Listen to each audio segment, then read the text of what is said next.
All right. Looks like we are live. I am testing sound setup. Doing some final audio tweaks. Make sure everybody out there can hear me. We'll put this up on Twitter and then get started.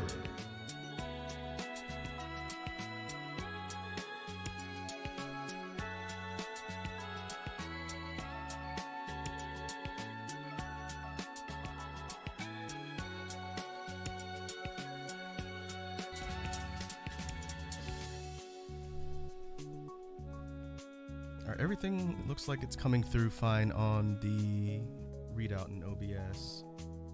I'll be able to test this a little bit more once I jump over to the drawing stream layout and I won't have the background music playing right now. So let's go ahead and do that.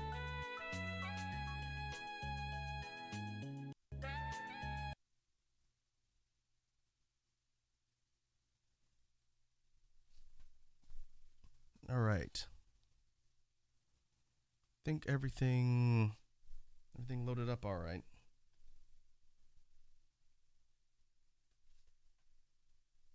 So let's get set up here. There's a couple of things that I want to intro, and then we're actually going to do a bit of setup as we get started here and people start filing through.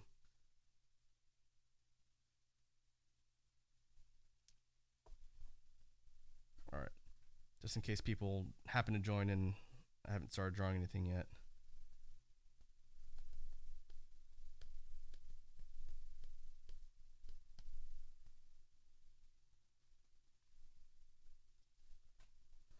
This is going to be the first drawing stream I'm doing with this new audio setup. We are using the same setup from the last jam stream.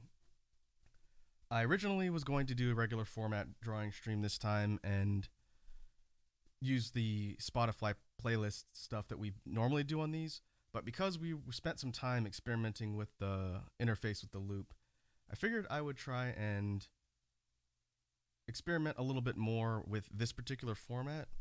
And so I have all of the audio stuff hooked in through the loop just like we did before. It's going to sound a little bit different than it did last drawing stream, but it should sound similar to the way we had it set up on the drawing stream. Or not drawing stream, the jam stream from a few days ago. So what I want to do is experiment with what I'm calling live loop BGM. For those that might be tuning in and have never seen one of my streams before, in the past I've used, like I said, just canned playlists off Spotify for background music on stuff like this. On our chill streams where I'm sitting here just kind of chatting with you guys, I have some BGM tracks that I created using some really simple beatbox stuff and things that we've collaborated on with the stream. What's going to be different today is rather than prepare something canned or from a playlist, because I have everything hooked in through the loop, I'm going to create a BGM track to use for the stream here. And the way I envision this playing out is I'll create a beat, sort of tweak it until it's functional enough, and then it'll be set as the background track while I'm drawing and explaining what I'm doing here.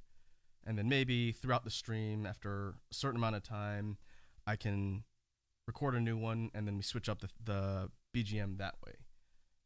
I could store a bunch of stuff that I've recorded before, but I think it might be more fun for those who've never seen my streams before to actually see me create something on the fly. And I'm still new at it, so it'll be a good way for me to practice. So let me make sure everything's loaded here. My desk setup is super cluttered. If you guys could see what it looks like now, it would look like an absolute nightmare. I just bought a new USB printer cable, which is what my 505 uses for power or for USB output. Because I'm using an old printer cable from a literal printer, it's maybe a foot and change long, so it doesn't have much length. And as a result, I have to have my loop hooked up pretty close to my monitor, which has a USB out on it. Once I get the replacement one, which is like 6 feet, I can actually have this thing on the other side of my desk, away from all my setup and I can have it a little bit easier reach. But until then, we'll make do. It should show up in the next couple days. So let me test settings here. As folks show up, I'm going to need to take a pulse on the levels since this is the first time I've done this on a drawing stream. But if I test the loop to make sure everything's on, bruh button's working. How are we doing on levels? Bruh. About midway through. That's fine. Ideally, I don't want to be eating the mic since I'm drawing here over my tablet. But let's get a beat set up so I'm not here talking with absolute silence.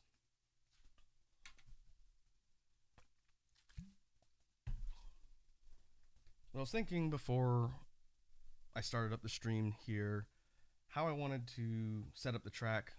We did something a bit more mid-tempo on the last jam stream when we were experimenting with BGM. I think I want to do something a bit more slower tempo and kind of a more darker, almost trip-hoppy feel. That's what I was thinking earlier when I was doing some experiments.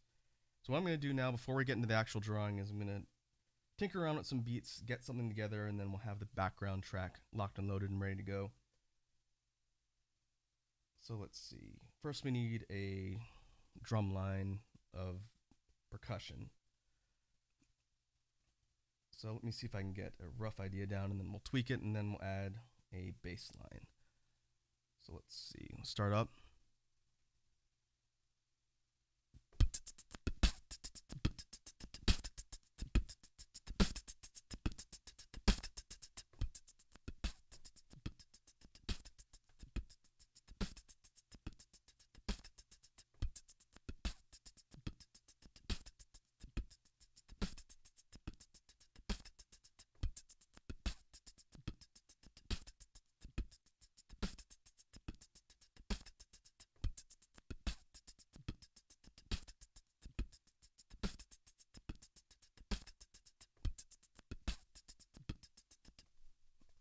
Okay, I think that can work. I missed the cutoff for the loop by like a half beat, so there's a bit of a gap. So let me try that again.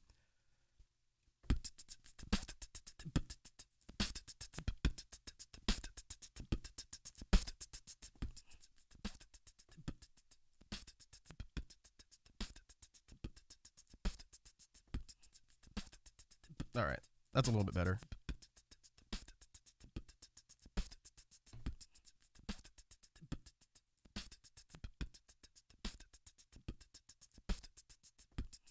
Now, I had an idea for a real simple bass line I want to add on top of this. We'll put it on a separate track. And we're going to use guitar to bass for that.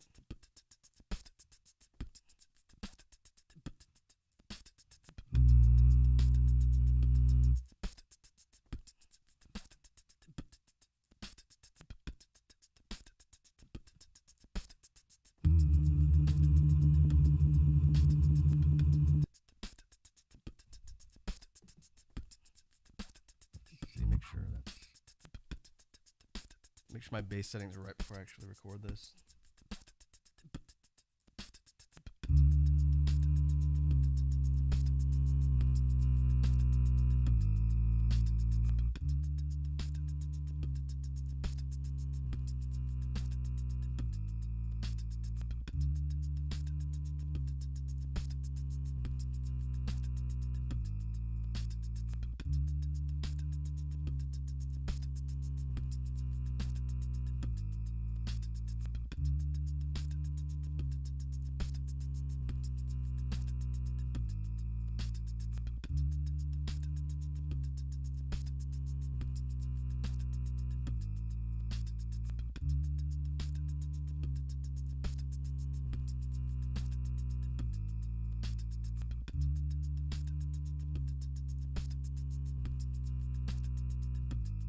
Okay, I think that'll...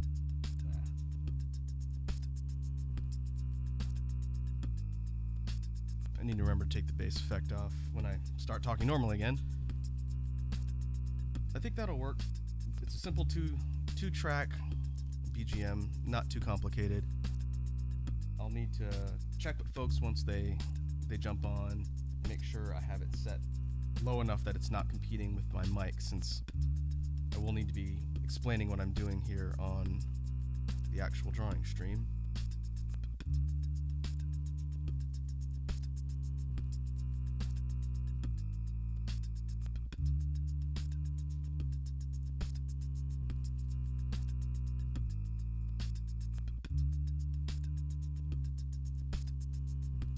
Another thing that I can do to potentially mix up the BGM track without recording a brand new one would be to mess around with the filter and other track level effects just to switch up the sound.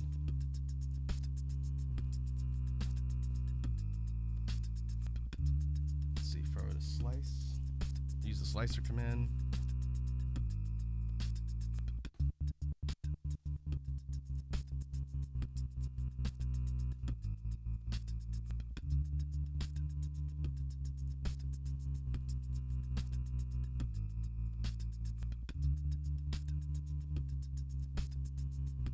I don't know if that really adds much other than just make it sound really choppy.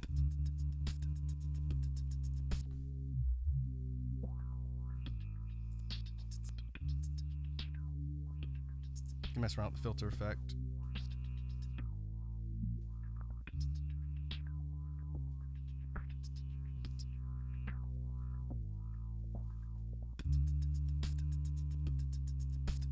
Alright, I'm going to drop the volume down so I don't have that right in my ear the entire time.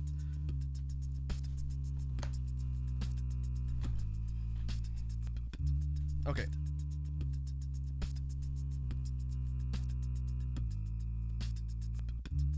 Should be good to go on BGM.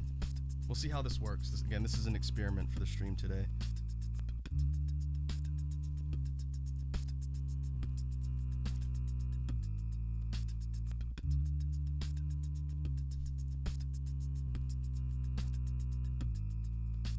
For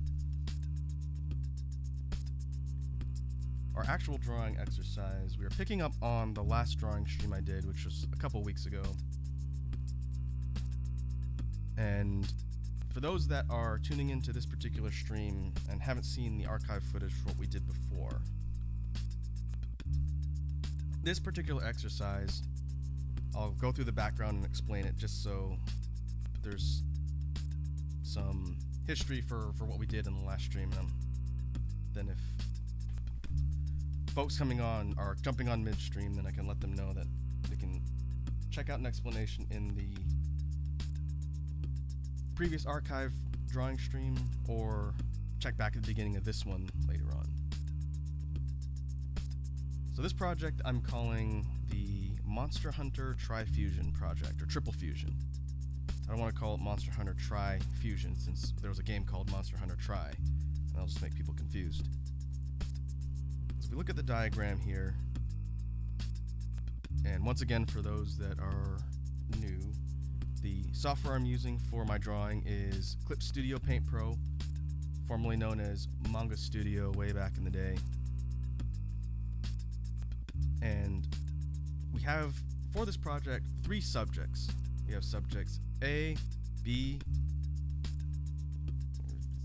and C. And these 3 subjects, if you're new to Monster Hunter and the Monster Hunter games, subject A is a fanged wyvern called Zinogre. Subject B is a flying type wyvern called Nargacuga. And subject C is a fanged beast named Volvidon.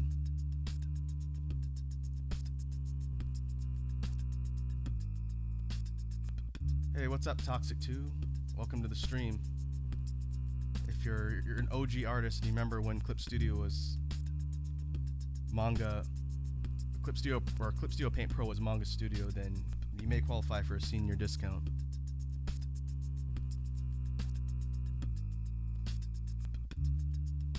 How's the audio coming in? Am I competing with background music too much, or is it pretty audible?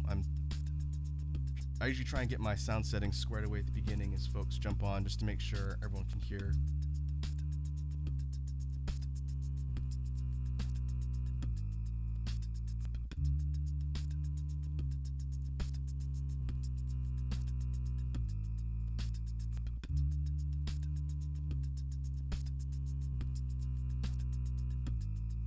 little low.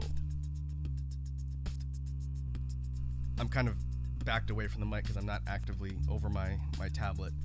So if I get a little bit closer, it's gonna pick up the sound a little bit. But if I get about this close, which is how close I'm gonna be when I'm actually drawing, how does that sound compared to the background music?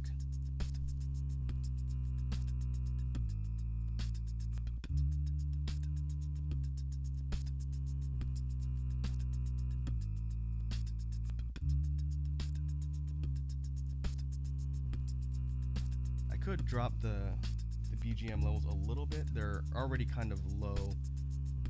Problem is I don't standardize the volume at all when I make the beats.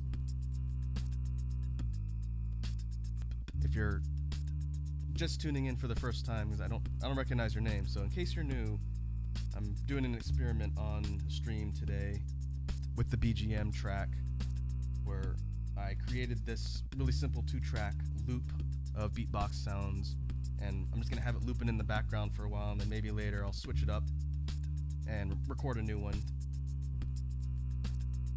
But it's the first time I've done this on stream, so I'm just making sure that the audio is balanced and not wonky.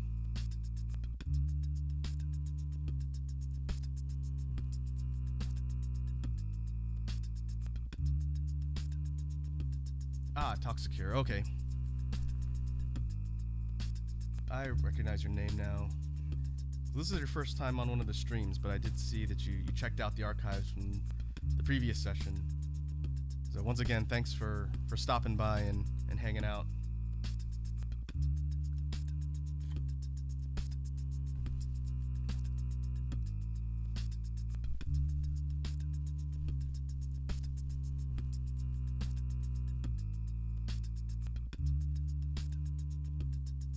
Going back to our explanation of the Fusion project here.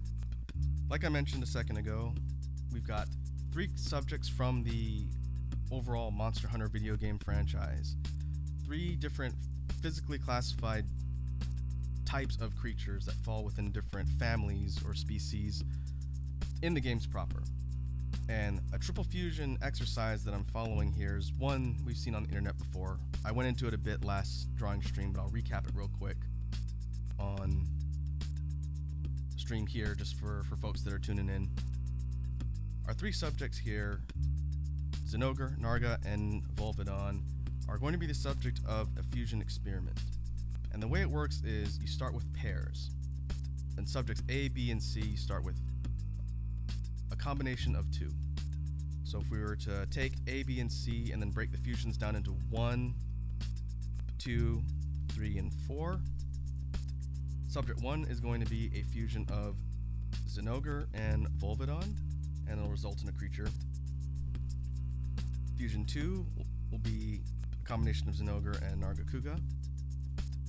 And then likewise, 3 is going to be a combination of Nargacuga and Volvidon. And then 4 is a fusion of all 3 fusion components, or fusion results, if you will. It's not a fusion of the 3 subjects, it's a combination of their fusions. And so the challenge is coming up with something that's going to incorporate elements from each on the first level of fusion, and then the second level with the big combined mega one is going to take attributes and design elements from each of the fusions and put them into one final creature that's going to reflect things from all 3 fusions. And it's a format I've seen on the internet a lot. I talked about it before as far as just on the internet. One of my favorite artists, a fellow from the States named Plague of Gripes, has done some really cool experiments with this format in the past. And as a way to sort of practice design elements and model study, figured it'd be good to see what kind of creations we can come up with for Monster Hunter creatures, because Monster Hunter is my favorite video game series.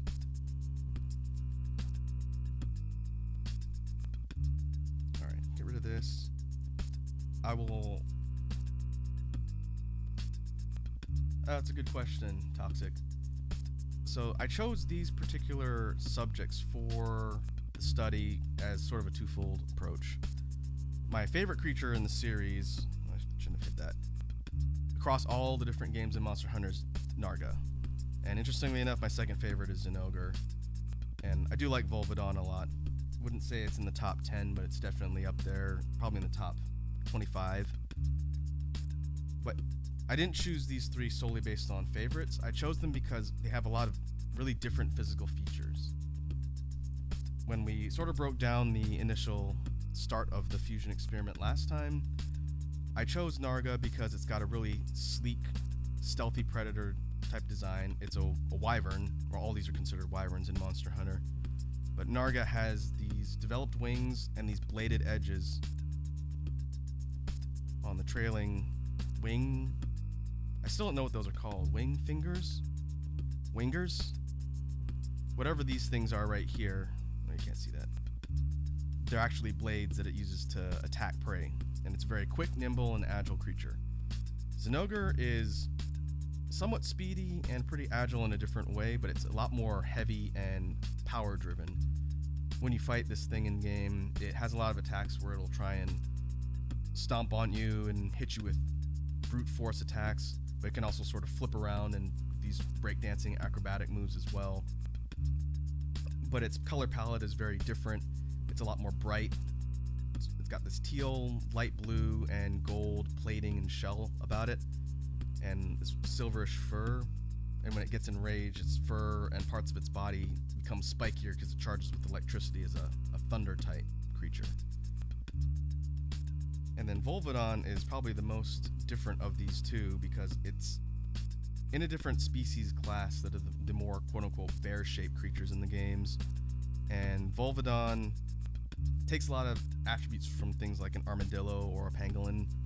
It's got a long tongue it can use kind of like a whip to attack its enemies. It can curl up into a ball like an armadillo, and it behaves a lot more distinctly than these other two. All three of these exhibit sort of unique behaviors, and so I wanted to come up with a combination of creatures that was going to have a lot of contrasts and things I could sort of incorporate into the fusions in order to make the exercise a bit more challenging.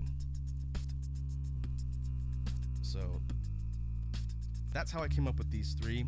This is a study I want to do in the future again. This one is probably going to take a while to get through because we have essentially 4 creatures to create, and I get to talk through the process. But the Monster Hunter bestiary of creatures is very diverse. There's lots of different other types of creatures that don't fall into the quote-unquote wyvern category necessarily. You have bugs, creatures that are more ape-like in some cases. You have more stereotypical dragon-type creatures, and a lot of things in between. So these 3 should be a good starting point while not being too out there in left field when it comes to monster design. So I'm going to hide the sample, get rid of this layer. What we did on the last drawing stream that kicked off this project was focus on the first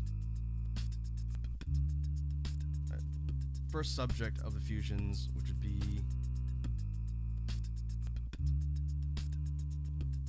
Zinogre and Narga. Oh, I remember what I did, alright. Fusion 1 is technically Zinogre and Volvidon. I actually drew this one previously, a long time ago. It was the sort of genesis of this project, and I haven't decided if I'm going to redo it for this one. I'm going to wait till I finish 2 and 3 before I decide if I like number 1 or if I want to do it over. So we're actually starting on stream here with number 2, Zinogre and Nargacuga. What we did in the last session was start working on primary sketches for a creature pose and getting a rough sketch outline or sketch prototype of the fusion creature and experimenting with ideas. And the end result of that exercise is this right here. I have to center this on the canvas a little bit better.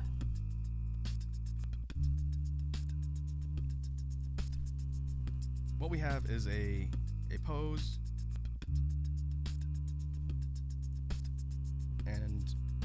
sort of rough draft of how I wanted to get the details in for our second fusion in the series. I went with the more stocky and heavy body type of Zinogre, but I gave it a bit more of a streamlined shape since I didn't want it to be too far on the side of the build. So if we were to recap real quick what we put together in the last session, we have a creature that's got a primarily fur-covered body that's taking a page out of Narga's book. I need to make sure I don't mark up my sketch layer here. Running along the top of the head, along the back, and to the tail is a layer of shell plating that's going to be pretty similar to the armor and shell plating you see on Zinogre. Again, this is only 2 subjects of the 3, so the design elements only need to carry through from 2 of the 3 right now.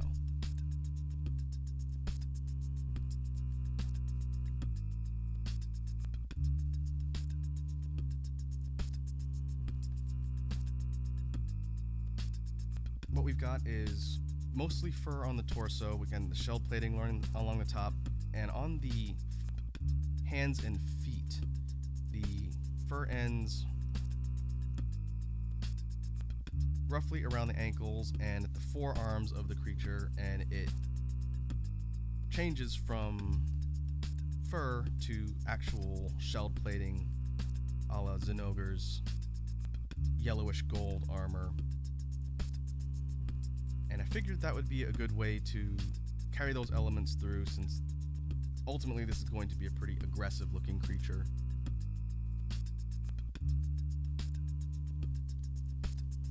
And there probably won't be a need to clean up too much here. I did want to spend some time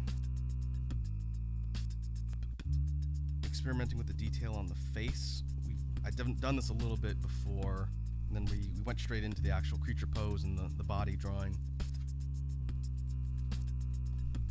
But maybe what we can do as a warm-up, we'll drop this on a new layer up here.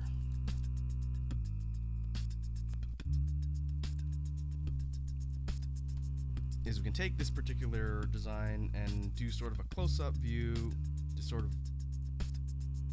give kind of a rough sample of how the level of detail would be. And maybe I'll do sort of like face portraits for each of the creatures. That way, if I need to do previews or if I need to put actual close-up images on however I end up posting the results of this at some point in the future, then I can use the creature portraits. So I'm going to do that to get started here.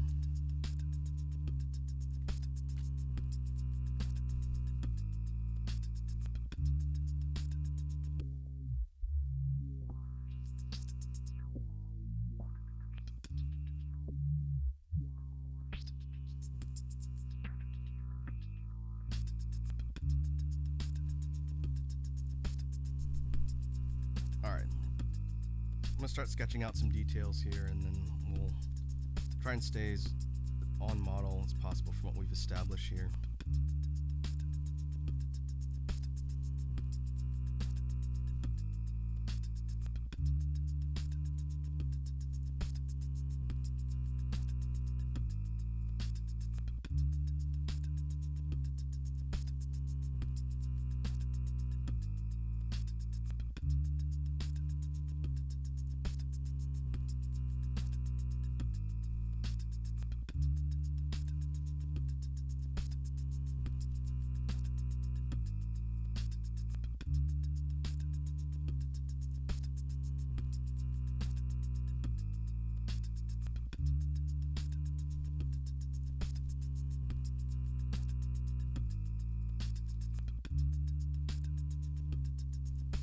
While I'm doing this rough sketch of the close-up on our monster fusion creature here, I talked a little bit on the last stream about the Monster Hunter teams, the creature design teams process when they go about designing creatures in the series. And from what I've read, looking at developer interviews and sort of behind the scenes stuff that they've put out there, the way they do their design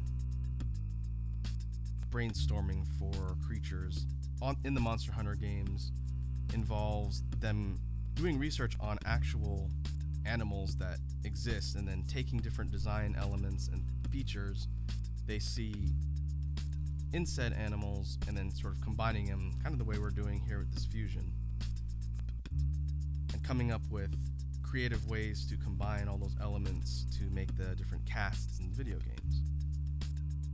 So they talked about doing things like going out and studying animals in zoos and doing concept sketches and just observation of animal behavior from a design perspective as well as a gameplay perspective. When they're trying to figure out how these creatures are going to behave in game, they want to model that behavior based on what actual animals do in the wild, which is pretty neat. It's got to be a fun exercise in design and study.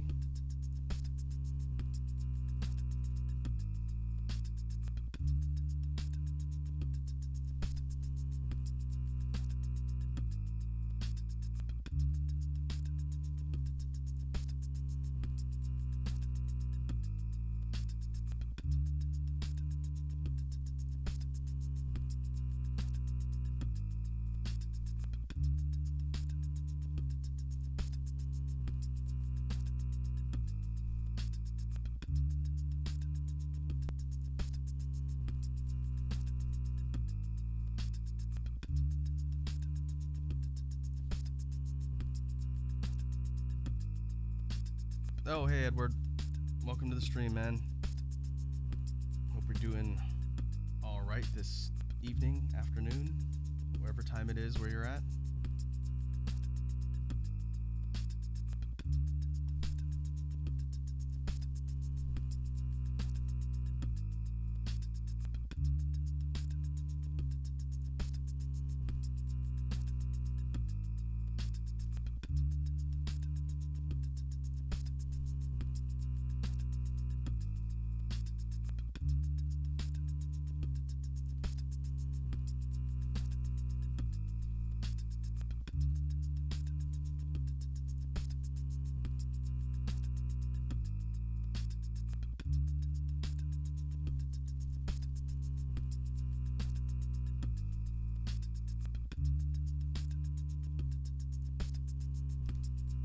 What I'm doing here is our sort of warm-up I was talking through is just working on a potential close-up or face portrait of our fusion creature here. Doing a bit of an exercise in just making sure we understand the design elements between our fusion subjects. That's going to go into our final creature here on the side.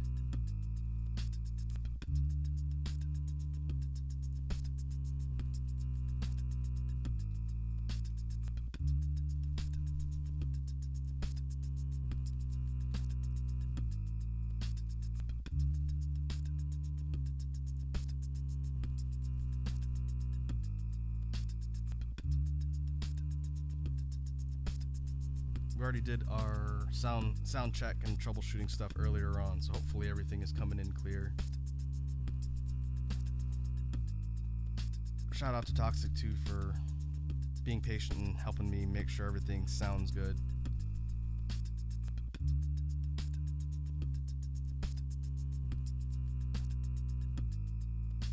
That's a good question, Toxic. For me, in the drawing process, I've been drawing for a really long time, but I'm not exactly what I consider a top tier digital artist. My medium of choice for a long time before I got some of the tools I've got now was pencil on paper, and I'm a bit more used to drawing in that format more so. I've been using digital tools for this particular setup I've got now, I've been doing since about 2010-ish. I tend to work on drawing stuff off and on, and since I've started streaming, it's back at the forefront, and I'm going to be doing a lot more work with it. But to answer a question about what I find the hardest aspect to draw, it's sort of twofold. For creatures, creature design like this, which is sort of my comfort zone when it comes to drawing. I'm primarily a concept artist, and not really a full high quality, high detail render artist. I'd like to get there someday, but for now I consider myself more of a concept artist. But for creature design specifically, I'm not trying to dance around your point, I'm just trying to make sure I answer it accurately. For me, dynamic poses and action shots and things that convey movement are the toughest for me when drawing creatures. I feel like I've got a decent handle on neutral or standing or basic poses, where when it comes to things like this, where we're trying to combine creatures together and show off design elements, I'm not exactly as concerned with a super dynamic pose, something flipping through the air, because it's going to obscure a lot of the design elements. So you'll see for studies like this fusion project, there'll be a lot more neutral and basic poses, since that's the point. For human type creatures, which I am not that proficient at drawing, I'd say it's kind of similar. Dynamic poses for people, my chosen style, which I haven't again demonstrated here, maybe I will in a future stream, for people is like a manga style. I've been learning that for a very long time and trying to get good at it. If you take a look at my YouTube avatar and my Twitter avatar, the chibi designs and things like on my stream announcement layout, those are drawn by me. So that kind of stuff I'm consider myself okay at, but for non-chibi humanoid type characters, dynamic movement is definitely something that I find challenging. You know, things like alternate angles, really kind of dynamic movement or action conveyance is difficult. I can draw neutral standing characters from a concept perspective, and that's sort of what I prefer to do in designing characters. But for really fancy action shots, that's definitely something that I'm working on. For a tablet, I'm using a Wacom Cintiq 22 HD, I think. I can never remember if it's a 21 or a 22. But I've been using this thing since, again, about 2010-ish. I can't remember when I bought it. I looked that up recently. But I've had this thing for a long time, and I really like it. The story I told on one of the drawing streams before was how my first ever digital tool before I got this thing was a Wacom Intuos. Same company, but unlike the Cintiq, which you draw on top of, it was one of the ones where you plug it in via USB and you draw on the tablet, and you have to track your movement on screen with whatever software you're using. As a pencil on paper artist, I found that very disorienting, and I tried for a good year, because the Intuos was not cheap, but I tried for a greater part of a year to get used to drawing on a surface that I wasn't actively looking at, and it eventually became too frustrating. So I shelved digital art for a bit while I saved up to buy a Cintiq. And once I got that, there was no turning back. I noticed a night and day difference immediately when it came to drawing. I think it's just the way my brain's wired, but I have to be able to see the surface I'm working on. Otherwise, it messes up my ability to keep track of canvas and everything else.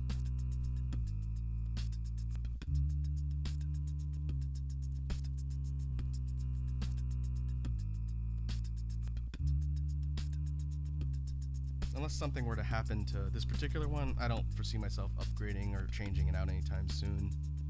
The screen real estate and everything else and its function as a monitor is perfectly fine. It's got no hardware issues, knock on wood, right now. So I'd be happy never having to invest in another drawing tablet again.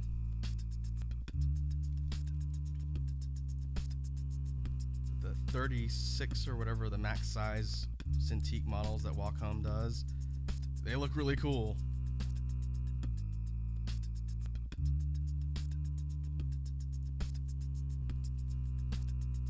Yeah, I feel like depending on how your artist brain is wired, I know some people that are crazy good at using external tablets that are not on screen, and they do incredible high detail stuff that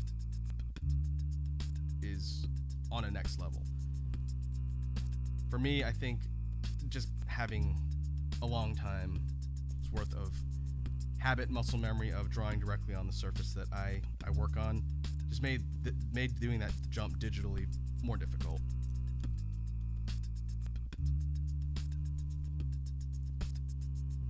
And I feel like I couldn't go back to trying to do an external tablet now. Well, I never got it to work to begin with, but if I had to, I'd really struggle.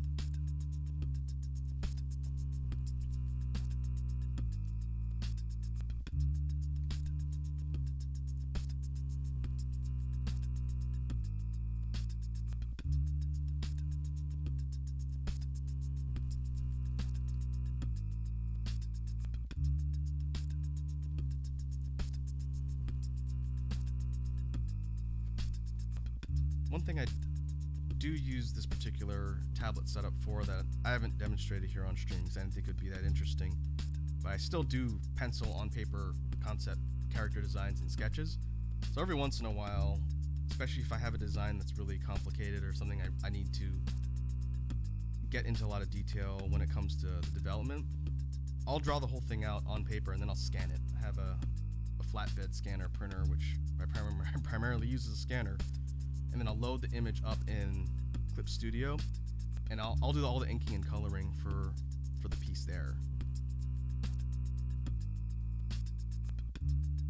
I remember back in the day when I was trying to do that with the external tablet, it was a bit more functional because I was working off of something that I could follow, essentially inking and coloring something I already drew, but it was still disorienting enough that it wasn't as efficient. If I was working directly on the canvas when doing that inking, it would have probably been half as long drawing time compared to struggling through and doing it via tools that are working against me, as it were.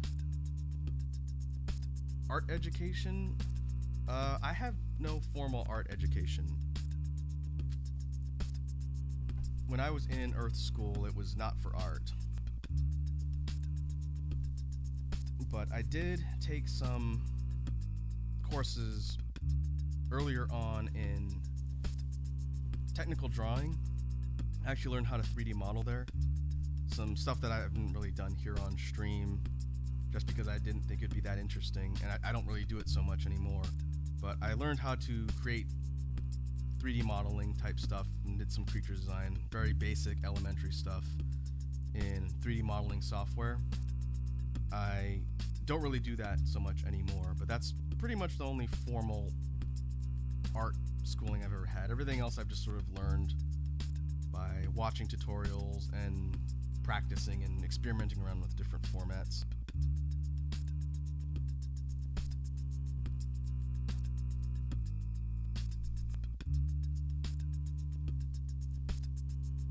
Alright, I'm gonna keep this face sketch here on hand to use potentially later. What I'd like to do now to sort of move on, again, this stream is probably going to be a little bit slower paced compared to some of the other ones because I did want to talk through the process, but I'm going to move on to inking.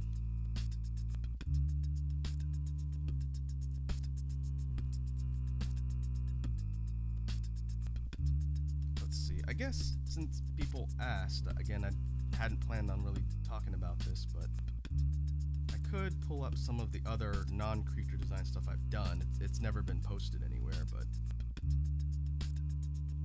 let me see. I'll grab one.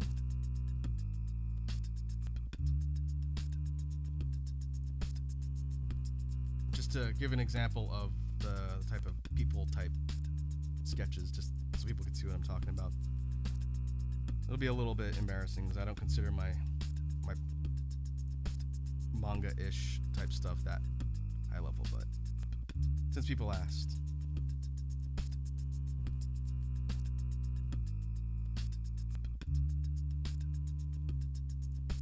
Let's see.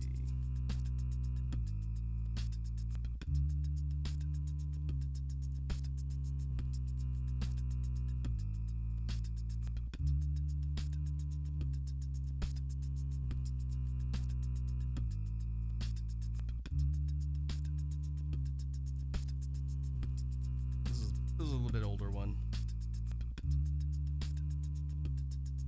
I haven't worked on a lot of this stuff in quite some time. Yeah, secret art time. This will be just a sort of glimpse into some other stuff that I work on. And maybe in the future we'll be able to make this the focus of a drawing stream, because it's some stuff that primarily is part of a larger project I really would like to work on more, and it'd be kind of cool to work on that collaboratively with folks on stream. But it's not really something I'm actively working on at the moment. So character design and lore writing stuff is sort of a whole other big project separate from a lot of things I've been sharing with the stream.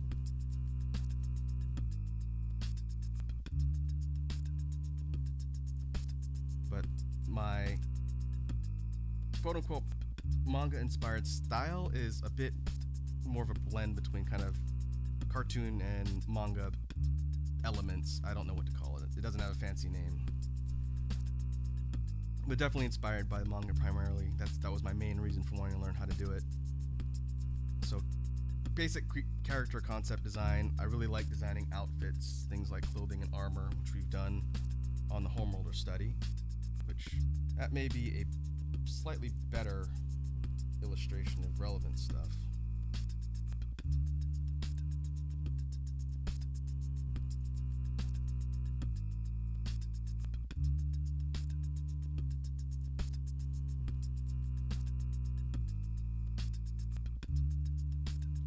Here's an example of this was the last drawing stream before we start working on fusion stuff. So real quick, just since Toxic is new here and some other folks have already seen this stuff and then they're tuned in on the streams, the Homeworlder study is meant to be a concept design exercise when I suck at doing alternate angles for faces. Front, 3/4, and side, I feel like I can do competently well, but as soon as you start going like weird under angles and top down 3/4 and stuff, I'm really bad at doing that. That's something I need to practice a lot more. To me, that falls in the more dynamic angle of drawing stuff. But for background on what you're seeing here, the Homeworlder study is all about the lore of my people, as it were. I've mentioned before especially in the debut stream, which seems like eons ago now, that I am an alien from another planet. I have a human form, which is what you see on the stream, but my actual race looks like this. At some point, I need to do I'd like to get a VTuber model rigged for Homeworld form. It's going to look much like this. This isn't my character. This is just an example of a Homeworlder. And the study here is all about clothing and armor, typically found on Homeworld. And this was the focus of a couple streams. This is the female one. Where's the male one? My ability to keep all my stuff organized is god awful. There it is.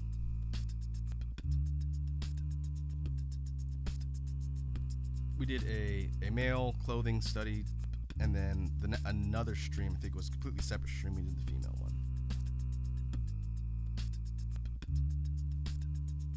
I really need to organize this so I can actually put up a finished render somewhere. I've really been slacking on doing that. I've been busy trying to get a bunch of other stuff together for the streams. But Homeworlder study is something that we'll be coming back to at some point in the future. Where is it?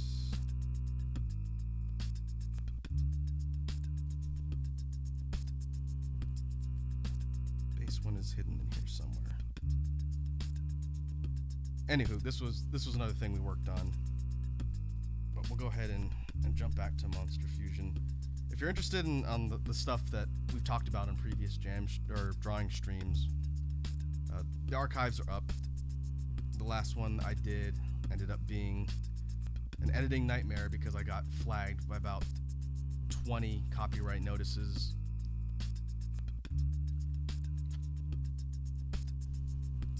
Despite that being a stream-friendly playlist, I think it's a stream-friendly playlist on Twitch, not YouTube. So I ended up having to do a lot of editing to fix that. So the last drawing stream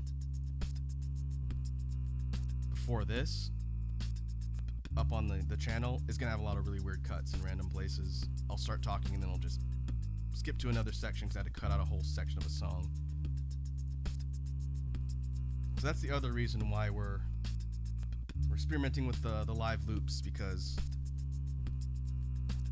in all honesty, if I end up getting a copyright flag for this stream, then I'm gonna have some words with YouTube, because anyone who tries to claim this is gonna be met with some real terse language, because nothing on here is copyrighted since I just made it on the fly at the beginning of the stream. To answer your question, Toxic, on Twitch or dual stream, initially when I was trying to figure out where I wanted to focus on streaming for this VTuber stuff, I thought about Twitch. I've experienced streaming on there, just not for any of this stuff. I figured my likelihood of getting DMCA'd would be a lot more likely on Twitch than YouTube. It just so happened the last stream proved me wrong there, but I wanted to use YouTube's platform since I like their tool set a little bit better. It means for things like subscriptions and everything else, I need to sort of learn how that works, but I'm not big enough for that to matter at the moment anyway, so it's kind of moot. But if I can figure out a way to dual stream, I'd be open to doing that. I've only ever streamed on one platform at a time, but I know people do it on both. I just haven't looked into that yet. For me, right now, keeping it relatively simple as I work on growing an audience and whatnot is kind of the priority, but I'm open to exploring other options in the future.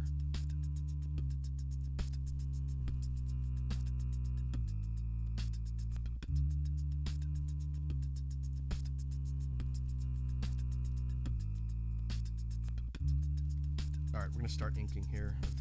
I've spent a lot of time just talking with folks, which is great. It's nice to have people coming in here and asking questions.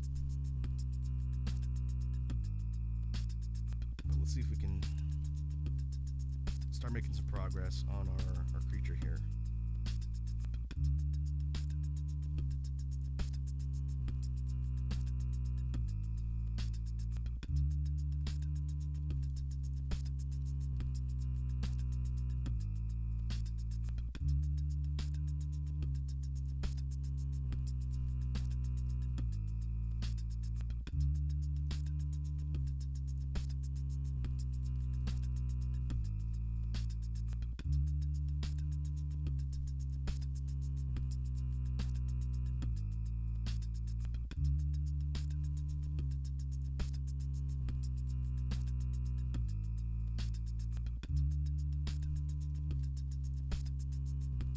What we'll see if we can do here on the stream is go for a clean line art for our drawing here, and then I think I could probably get through color assignment and shading. We'll see. If we make really good time and I get through all of that, and I have time to work on the primary sketch for fusion number 3, that would be awesome, but I'm not going to rush through it. I'm not on any sort of deadline.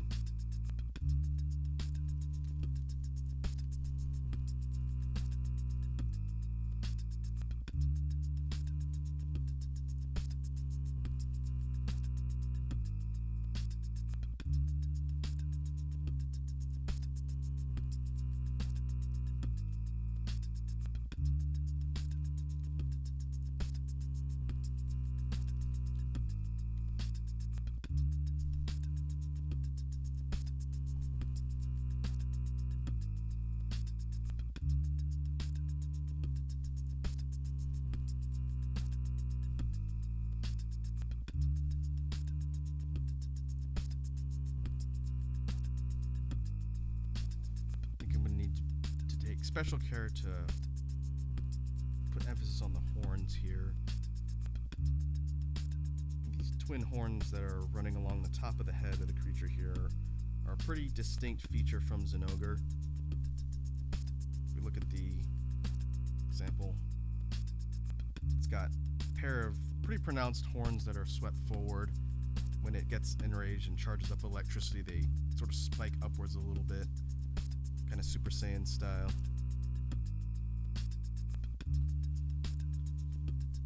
We definitely want to make sure that carries through on the fusion. At least one of them, probably not both. I don't want the design elements to be lopsided when it comes to the other fusions, since the final one that's going to be combining all of these, it's going to need to have a lot of things to incorporate, and I don't want it to just be dominated by one of the fusion subjects.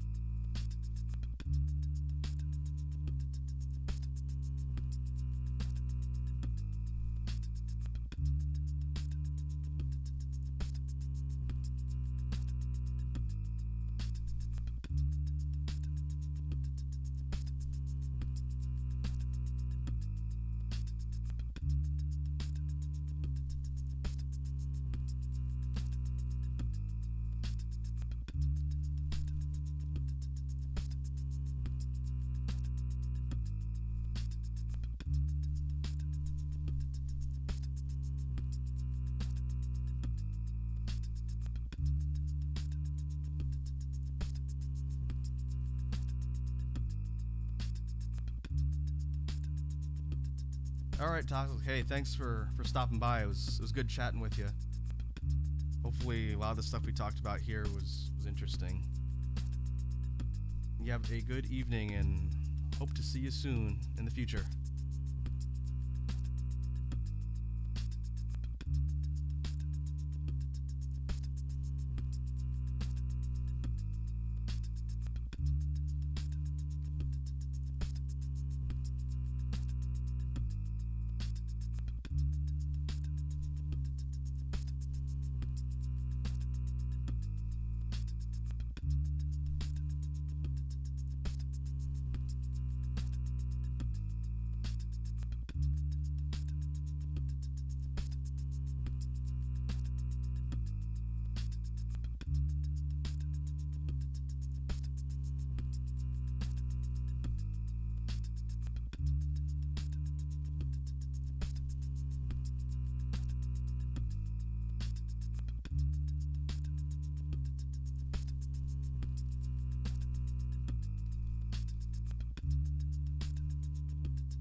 As we work our way down from the head to the rest of the body, I'm going to be trying to rough in some details from the primary sketch.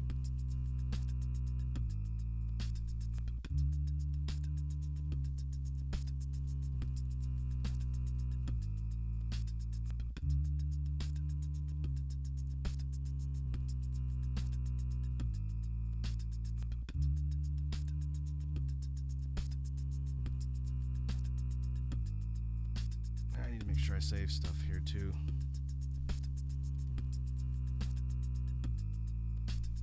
I'm thinking maybe in another 10 or 15 minutes. I don't have a strict timeline for this particular stream. Just want to see how far we get. I think I'm going to record a new BGM loop in maybe about 10 or 15 minutes.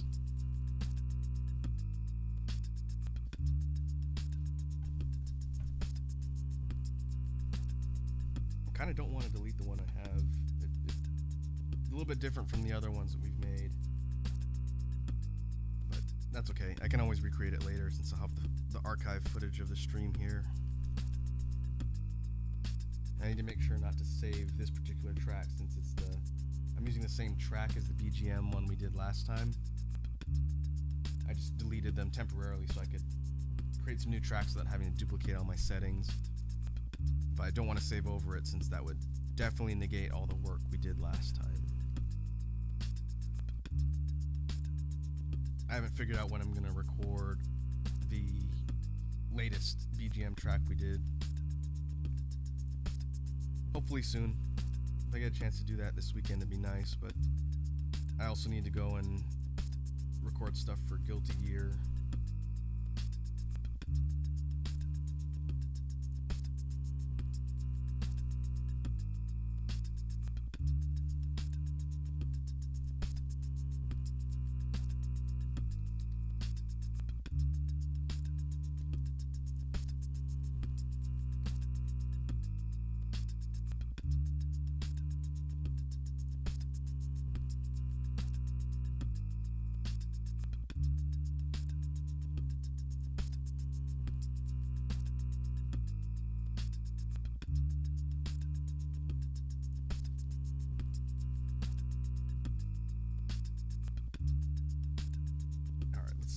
See how we're proceeding here.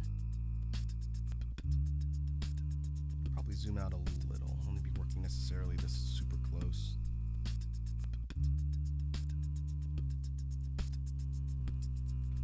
That's probably good.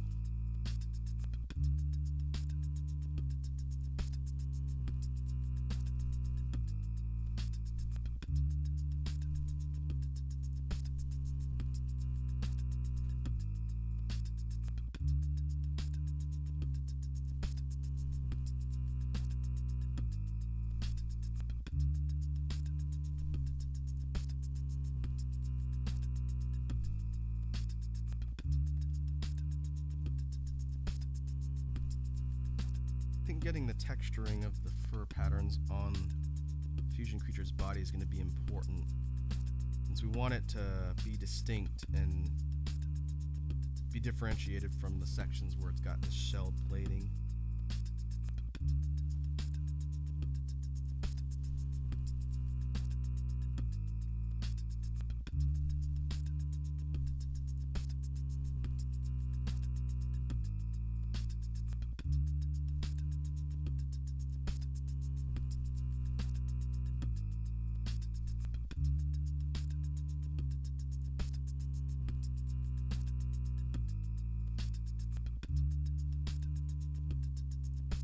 Hey, what's up, Ezekiel55?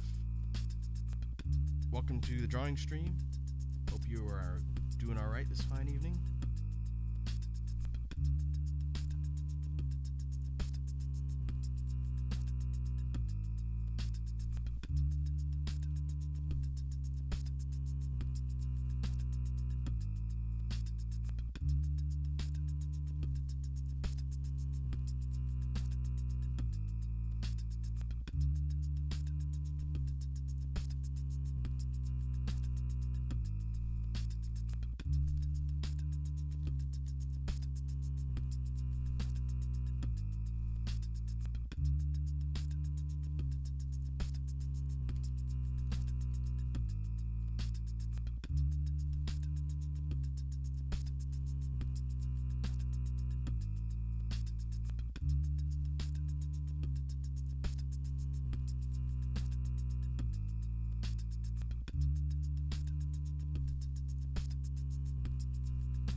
Experimenting with some different textures here on the hands. I do want to make it look sort of kind of rough and shell-like, since that's the whole point here.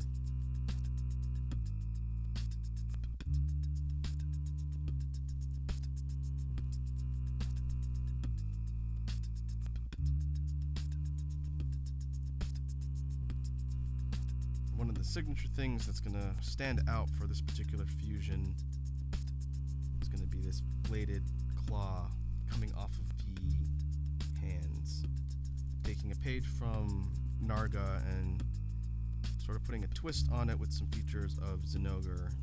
That's going to be the main inspiration for this particular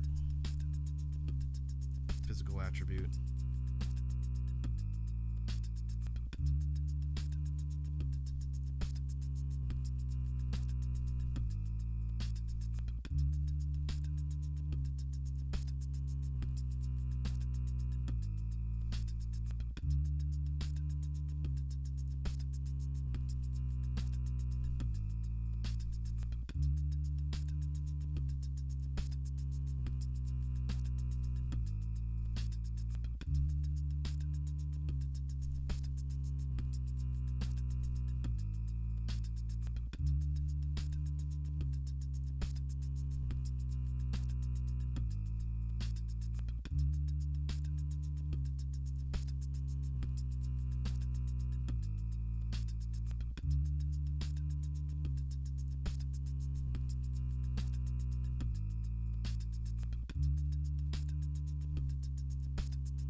Alright, we're just about done with the front half of the body.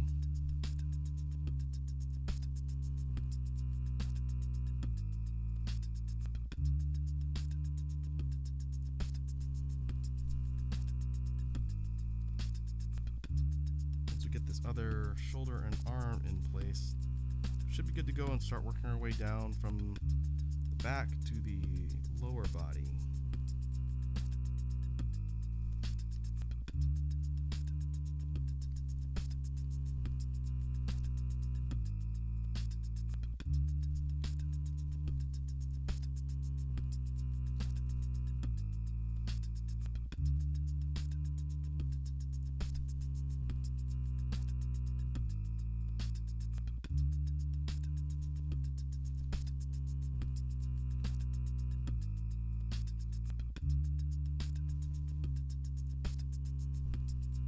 At some point, once we get the entire outline inked in here, I'm going to go through and do some actual line cleanup.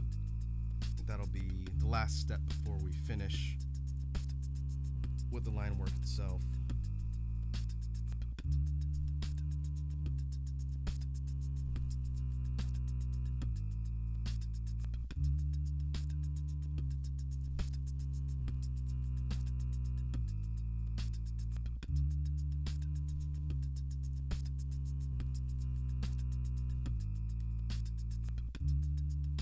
Let's see if we can get a consistent texture on the plating on the back here.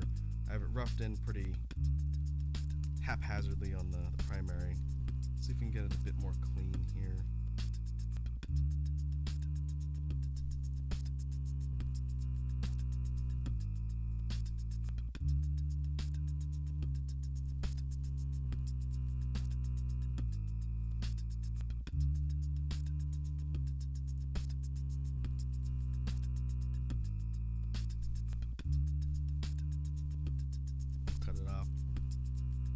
Right about there, and the rest of the tail will sort of go forwards.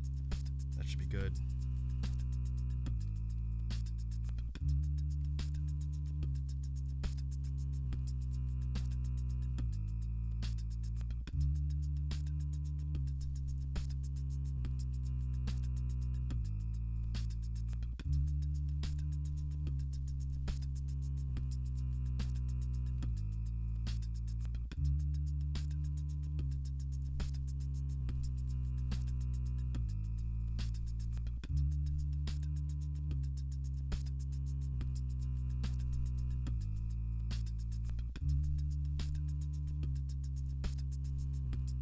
Another thing I've thought about experimenting with as far as content here on the channel goes, it would probably be something separate from streams, maybe something on my own time, is the idea of speed drawings.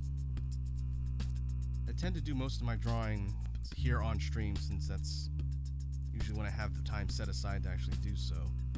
But if people would be interested in seeing speed drawings from some of these types of projects or other types of concept work I've done, I'd be open to the idea. I would say if that's something people want to see and let me know, it would most likely just be a high-speed capture of the drawing process, maybe with music or something. Or if people want to actually hear me talk about it, I could do a drawing commentary type deal where I'm doing kind of something like this, where it's just off camera or off stream.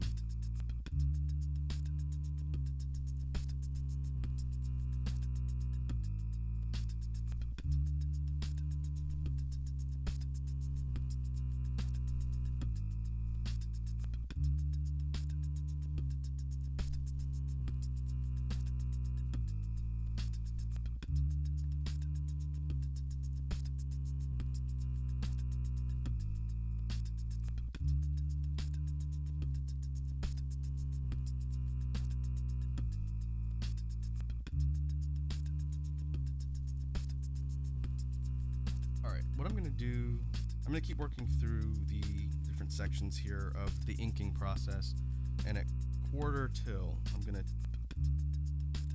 to take a quick break. We'll do sort of a stream intermission, and then I will record a new background loop for the remainder of our time.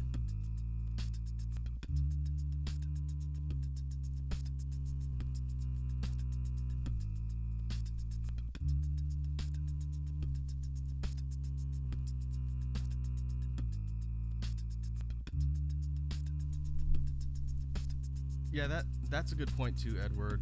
Sort of a middle ground between a non-speed 100% live commentary and a no commentary with music. Speed drawing video would be something like a speed drawing video with me talking through different sections of the drawing process. I've never done that particular format before, but that could be something we do experiment with as well. I will keep that in mind as far as an idea for content format, since that would definitely streamline things. Good idea. I'll take that suggestion and keep that in mind.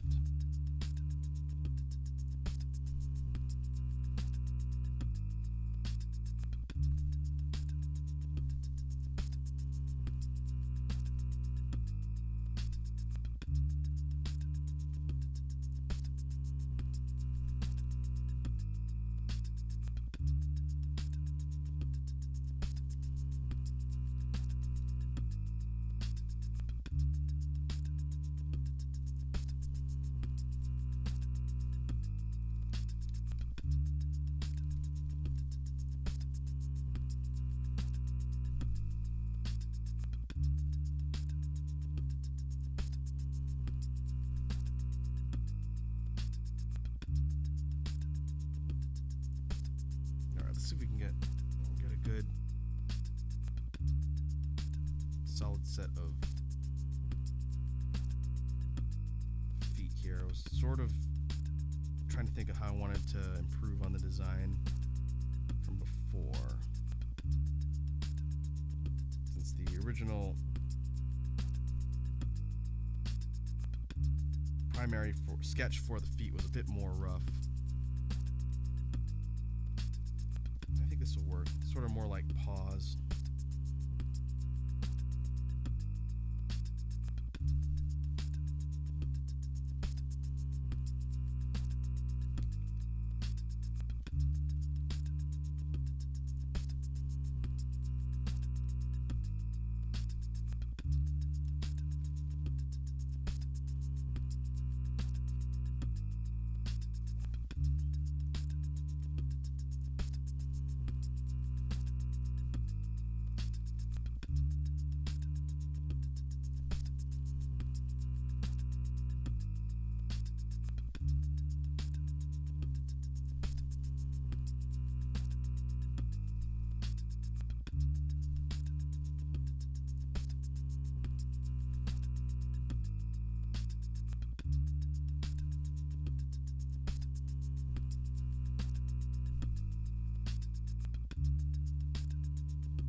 Make sure we're keeping with the perspective here. And should be able to just duplicate the same style on the toes and be alright. This is sort of a middle ground between Zinogre's kind of more paw-like feet and Narga's claws. Narga's definitely more cat-like.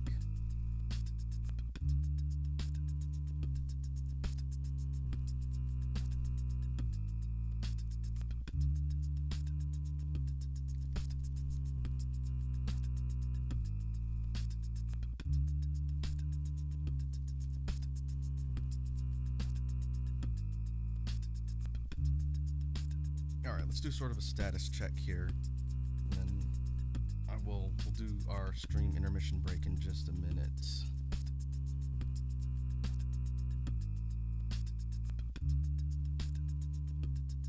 I'll have to do some line work cleanup, I think. We'll do that once the entire outline has been inked.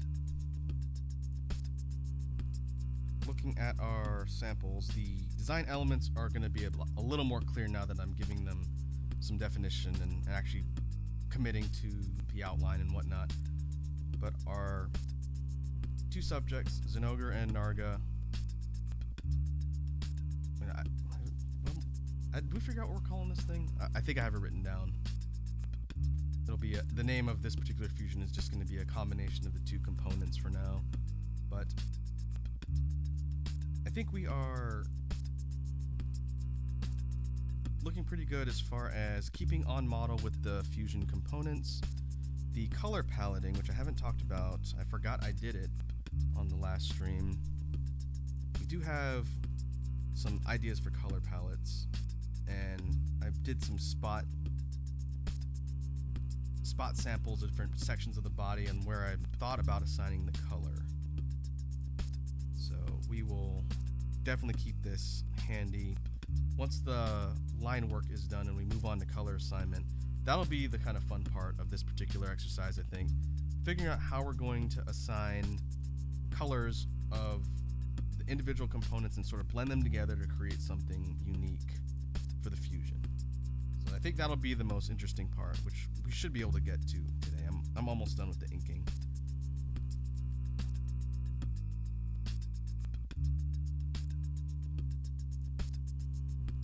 Alright, let's hide this.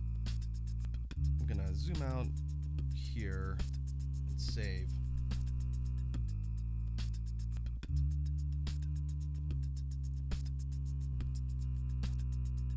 And then let's see, how do I want to do this? I'm going to go refill my water bottle real quick. I think I'm just gonna turn my mic input all the way down. And then I'll come back. We'll do sort of an intermission thing with the BGM, then I'll record a new one. And then we'll continue on with the drawing stream. I'll be back in just a sec.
that's good.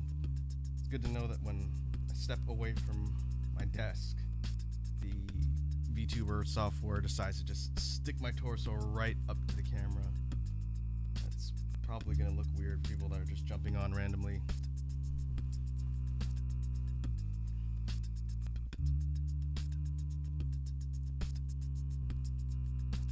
Alright, we should still be good as far as mic volume. I should have marked on my loop where I had it set initially, but I think we should be good to go.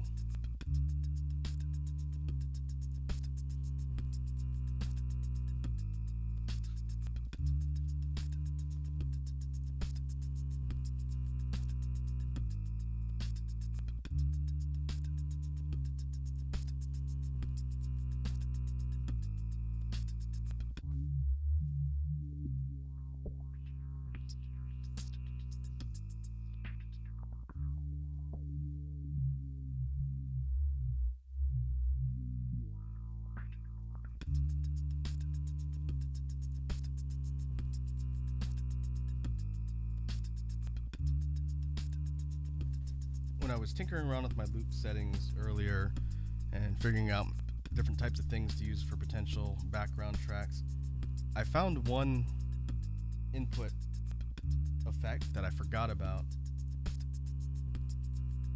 but it was kind of funny given some of the stuff we've done recently. So let me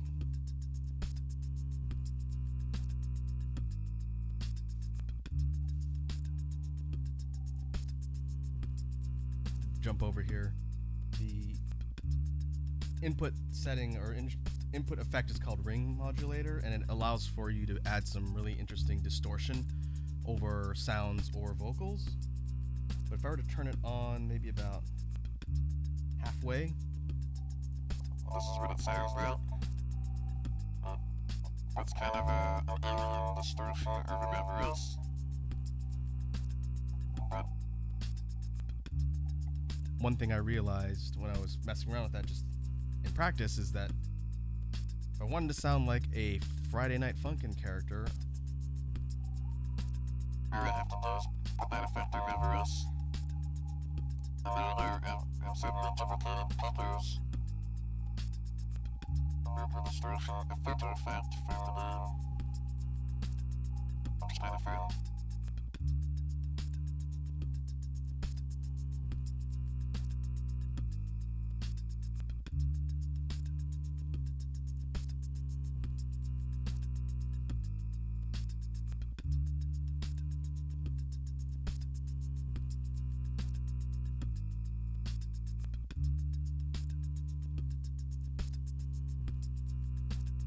all right.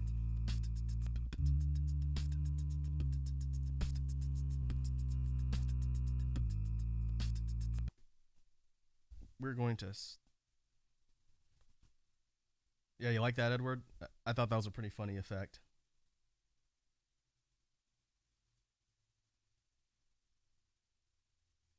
Interestingly enough, the ring modulator effect is pretty much what my native tongue sounds like in Homeworld.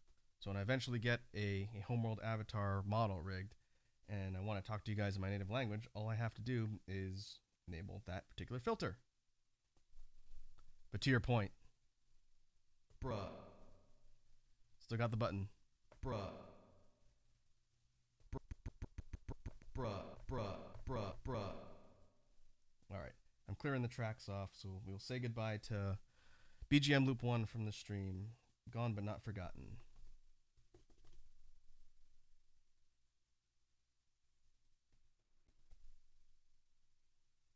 But for the next leg of the stream, probably the remainder of our time, we could try and do something a bit more up-tempo and not too complicated, but I'm thinking, I don't know if it was a swing tempo, I don't know, but let's try something like this.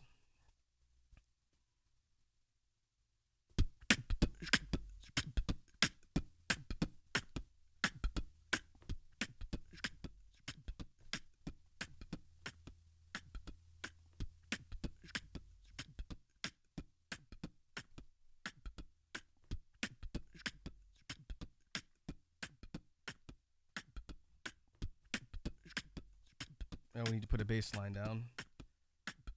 We come up with something that's going to fit the tempo a little bit and not quite be as dark sounding as the previous one we did. All right. Maybe a little high. About there.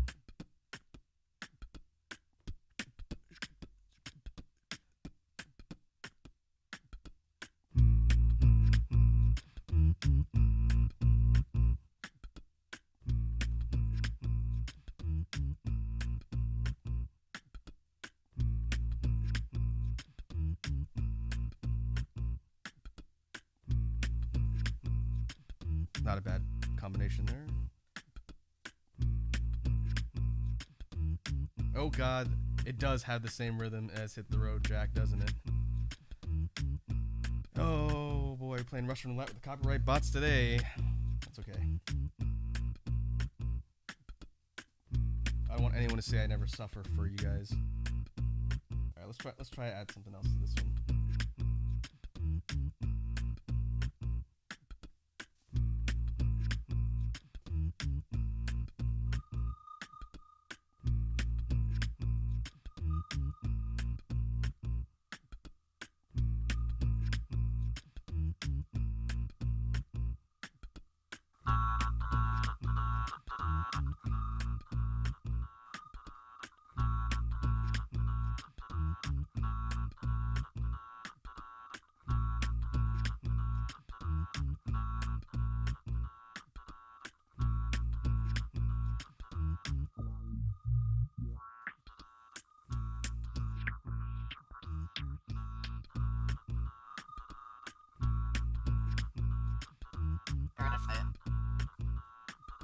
I wonder if that's a little too distracting in the background. Bruh.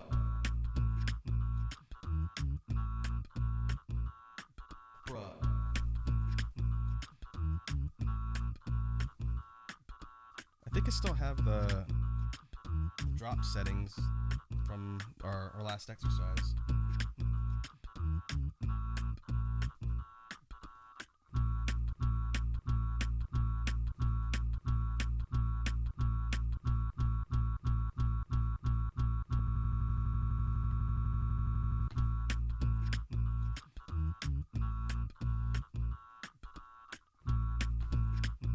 I will find a way to turn every single beat we do into some sort of drop bass beat.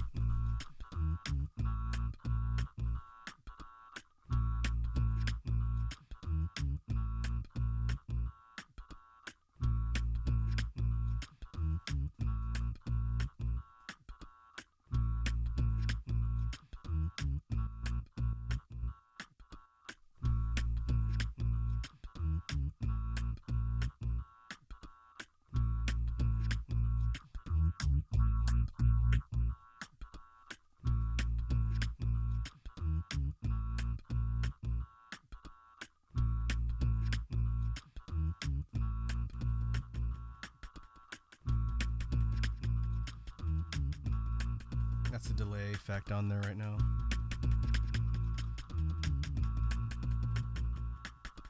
Sounds like somebody's hitting the record player.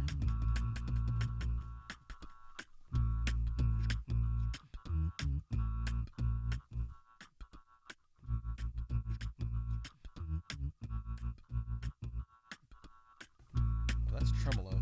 I've never really messed around with that. That adds sort of like a kind of a stuttering warble on the whole track. That's kind of interesting.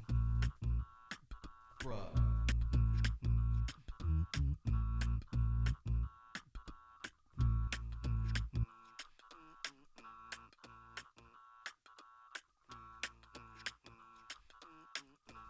Oh yeah.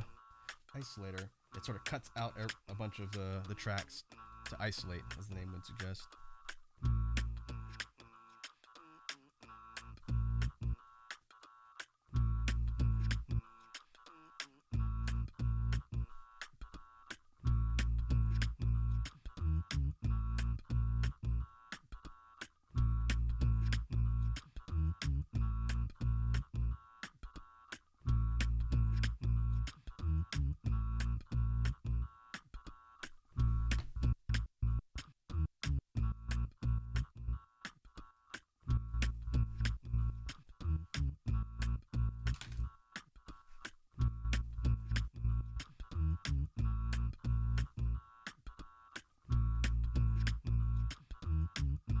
All right, I think that'll do for the BGM track for now.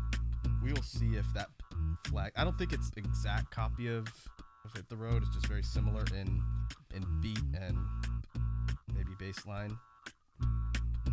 We'll see.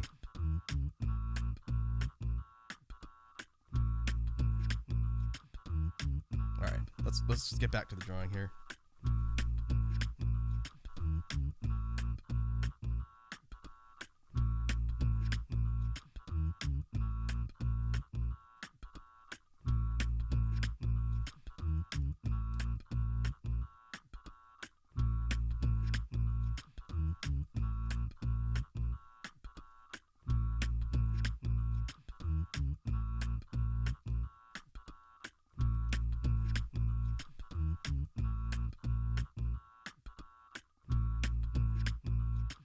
Yeah, you're probably right, Edward.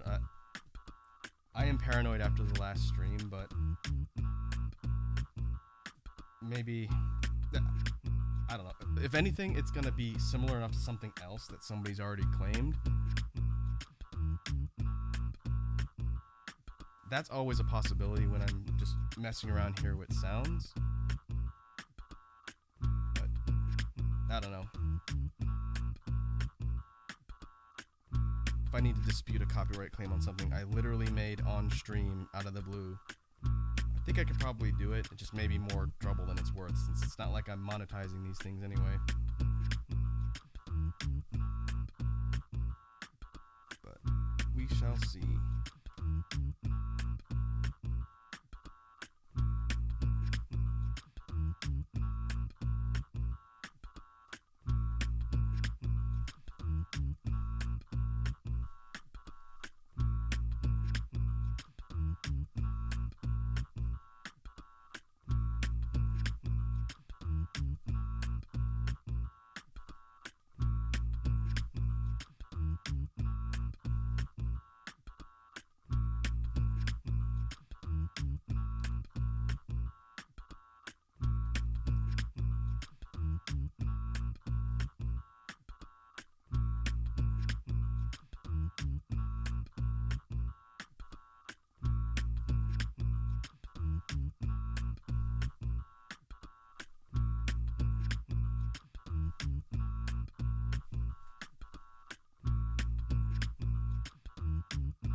Make sure we do the plating on the tail correctly here.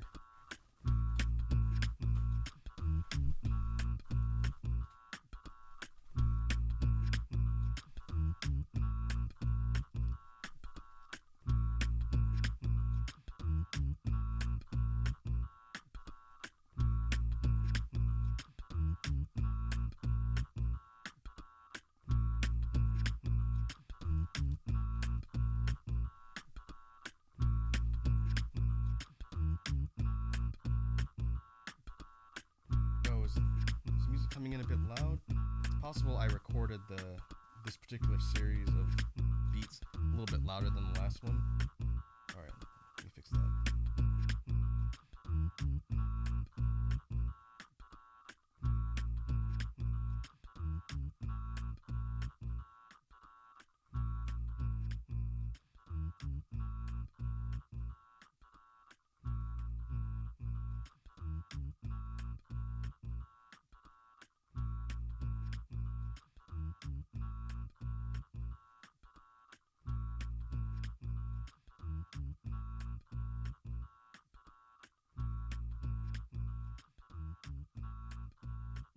All right, how's that? I have the individual tracks drop down by probably another 10% across all three.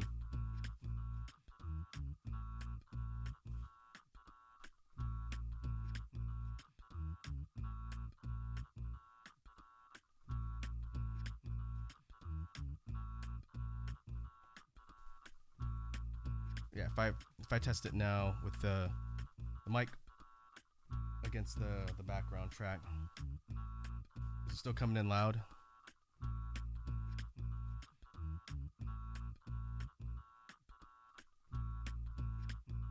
All right.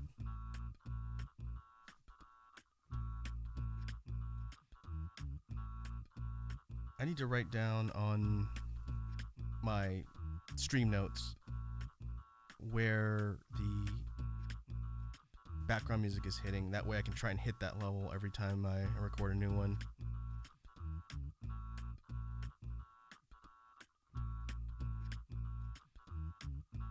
Is it negative 35? Make a note of that. Oh, I'll get this stuff dialed in eventually.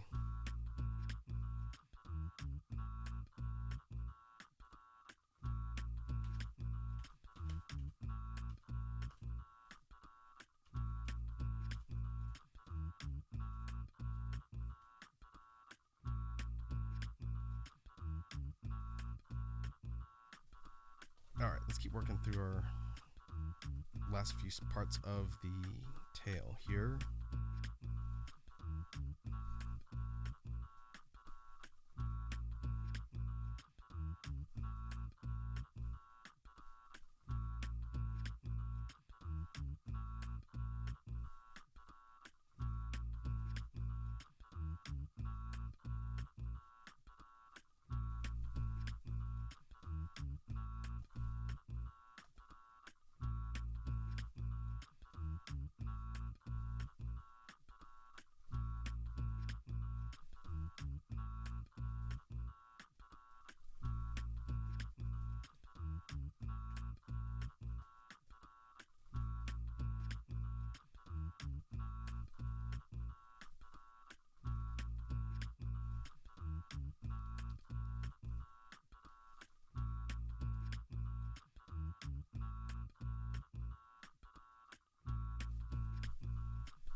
Alright, I think we're good to start cleaning up the line work now.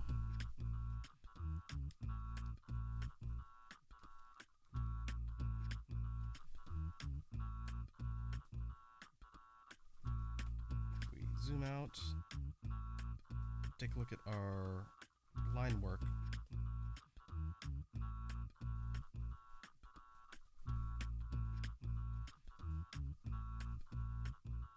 Yeah, I think that'll serve its purpose here. Now I just need to clean up the individual sections, make sure there's no bleed over or open spots in the actual line work itself, and then we'll be able to move on to color assignment. So I'm going to zoom in a bit here so I don't miss anything, and just start cleaning up the minor errors and flaws.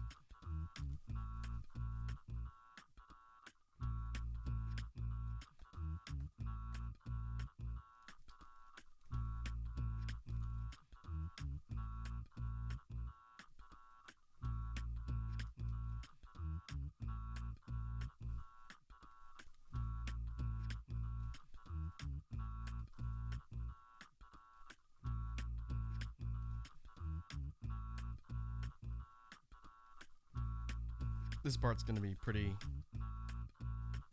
monotonous and not too interesting from a drawing perspective. So I guess I can just talk about random stuff that's crossed my radar while we work through this part. And you guys check out the debut from that new Hololive EN singer, Iris. I mentioned that a couple streams ago because I think she had just debuted and I hadn't got a chance to check out the stream. But I did check it out and checked out her music video. And she seems pretty cool. Music-wise, her music is definitely on par with a lot of Japanese pop that I've listened to over the years. And her personality seems to vibe pretty well with the other members of EN. I don't know if she's considered completely separate or part of the next gen.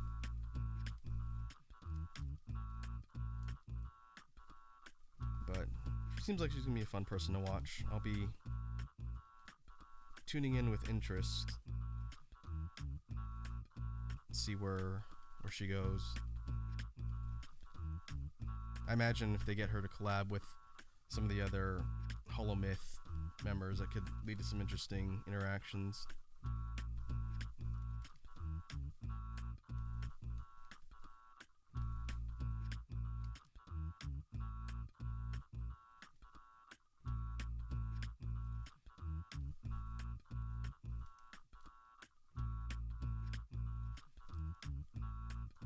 In other VTuber news, it happened to be a kind of a blip on my radar I saw yesterday. I need to look into it some more.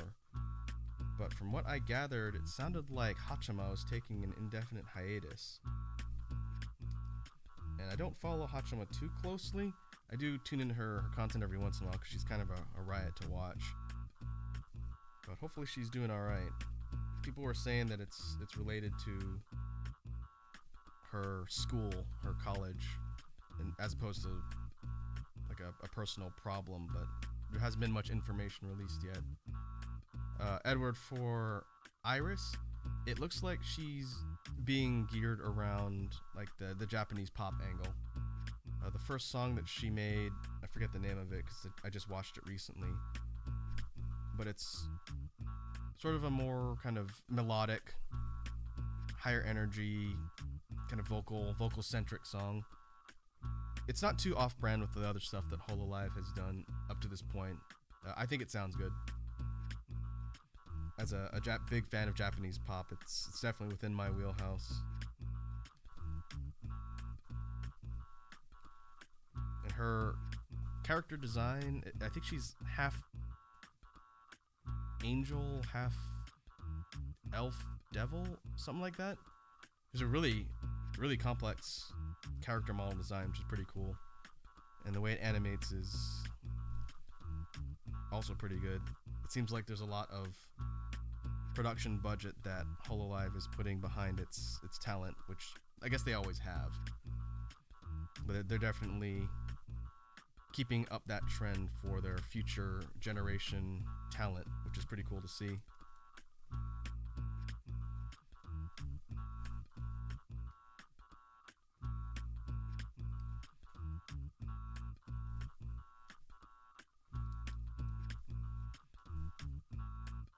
Other than that, I haven't been too keyed into the latest news for Hololive specifically. I think we talked about it a couple streams ago, but the last big thing that I had checked out was Coco's graduation, which was a ride. I think I talked about it last time I mentioned it on stream, but that was definitely an experience. I didn't get a chance to watch it live, but even watching the broadcast archives or the VODs was that was an experience. Wish it could have been sort of a more happier type event, but I think she'll be fine.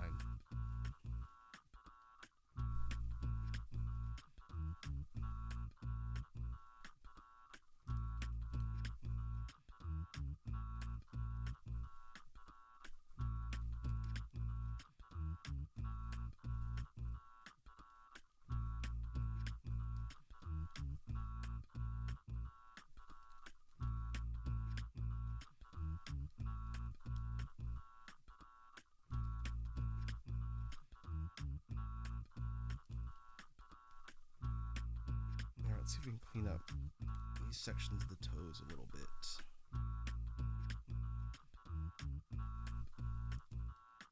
Toes and the feet.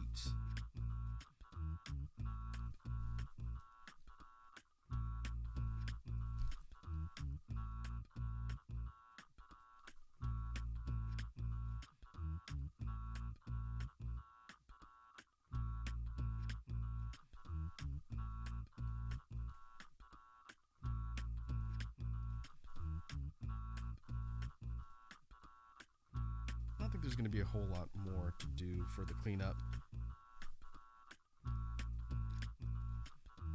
These last sections of the tail, then that should be good.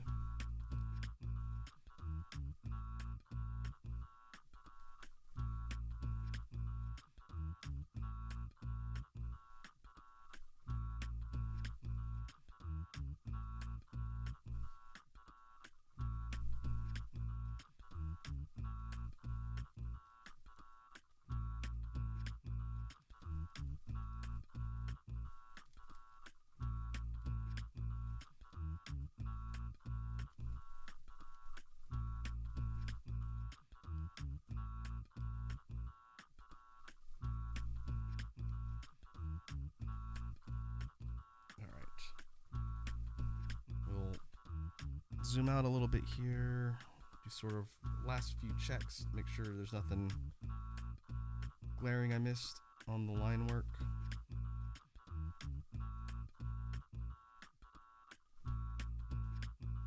Alright, let's save that. Now the fun part. Now we start getting into color assignment, figure out what kind of colors to make our horrible abomination of nature.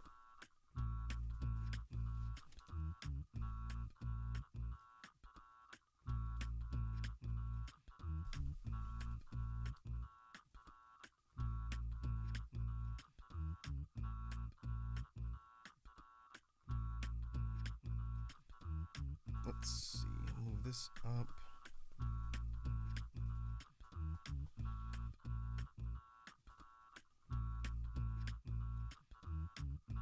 Let's take a look at our color palette. The one that we sort of merged together, if I remember what we did last time. Sort of developed a little bit of color theory based on, again, these are all colors that I sort of took from the fusion components. So for both Narga and Sinnoh.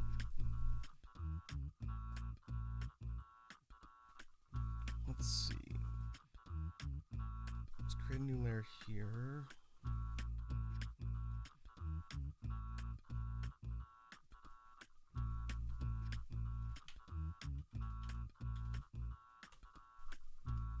Make that the reference.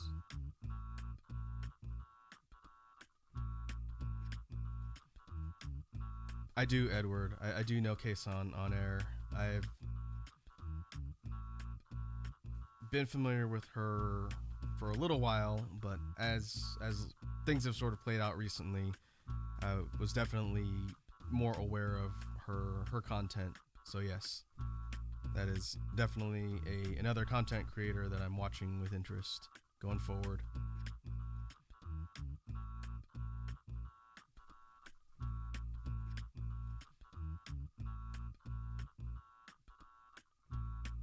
It's funny because you don't have to look too hard on YouTube, just in recommended videos, to figure out who some of these people are, which is kind of a fault of the algorithm.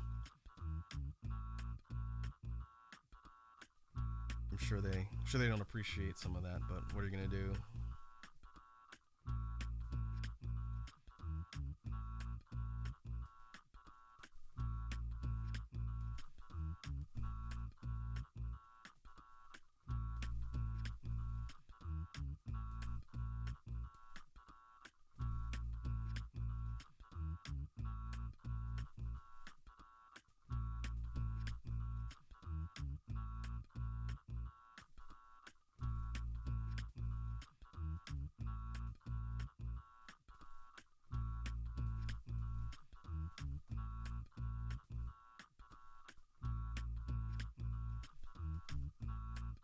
What I'm doing here is following our color assignment guide that we set up with all the dots, and I'm just experimenting with the color fills based on that palette, and we're going to see how the color combination turns out.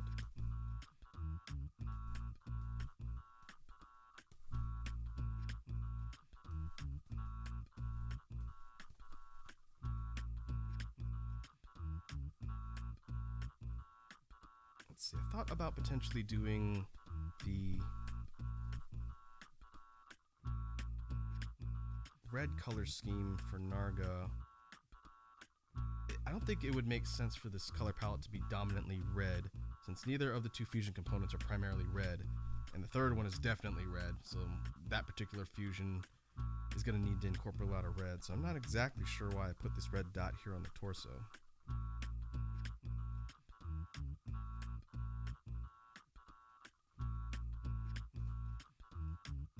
Let's see. This is going to be the part of the drawing design where we're going to experiment and see how things look. If we were to combine Narga's primarily dark blue, almost jet black color scheme with the gold armor or plating of Zinogre, let's see how that would look.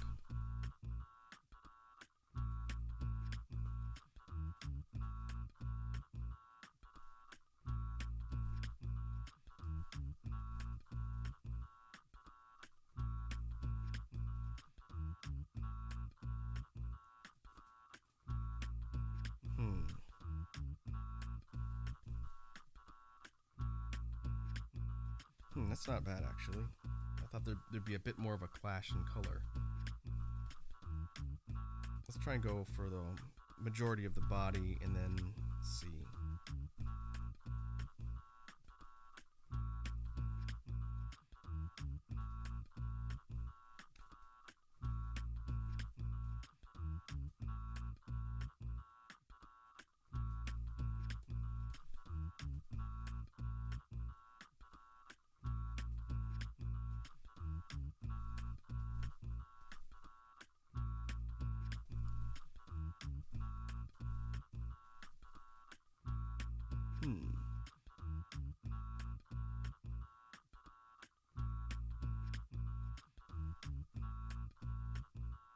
That's actually not bad. I realize there's a lot of gaps and empty spots from the way it filled. That's fine. I can fix that when we actually start going to do cleanup on the color assignment here. Let's add more of the gold to the limbs.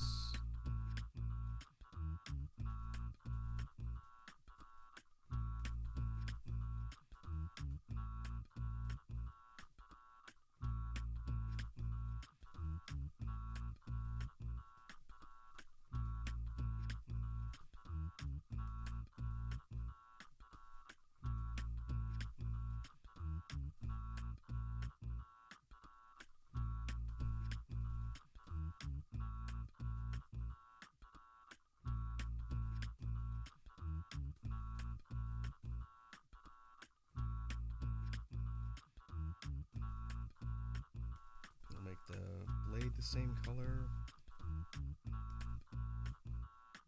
Make the tip a little bit darker.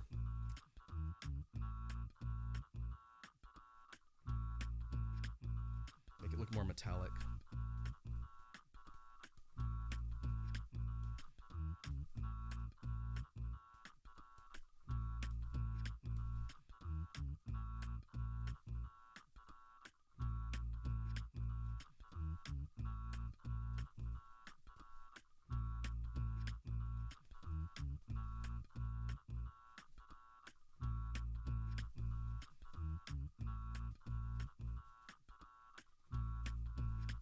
Do the same on the legs.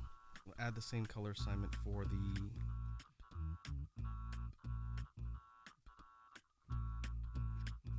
lower legs.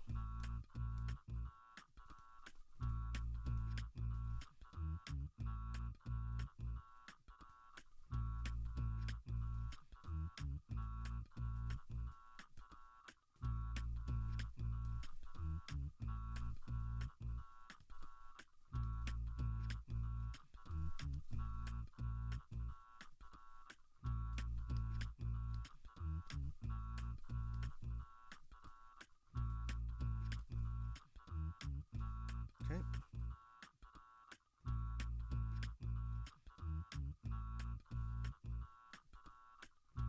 Thinking for the horns and the entire layer up top, we do the same color for the plating. And then I have an idea for another color to work into the palette in a different section of the body.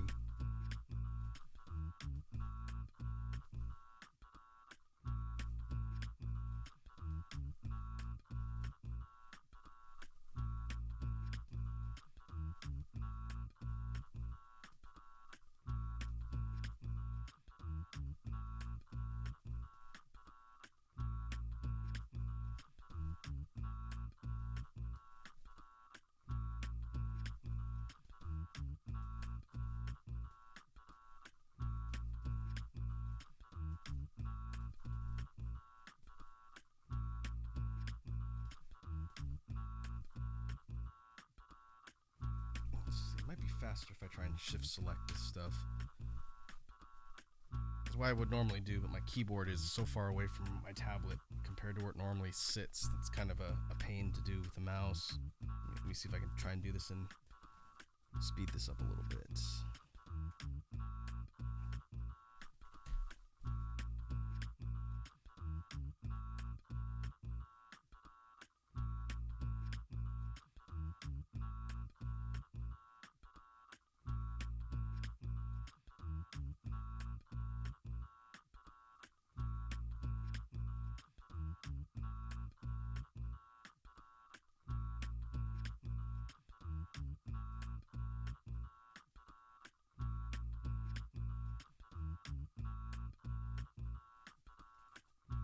There we go.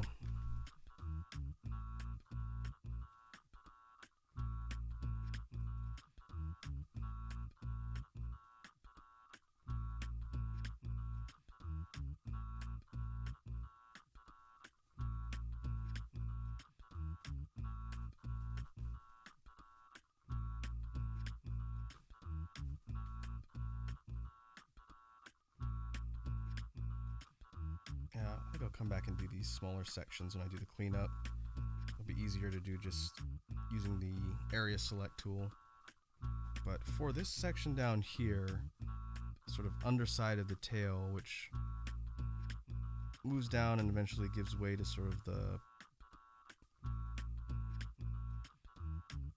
sharp sections of the tail itself. Thought, what if we did this? We added the teal coloring from Zinogre here.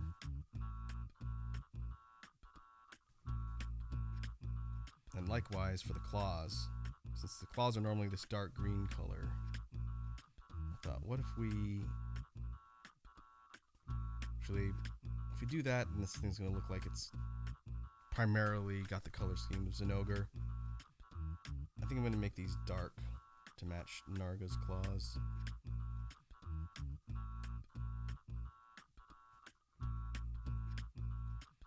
Which we'll do this color.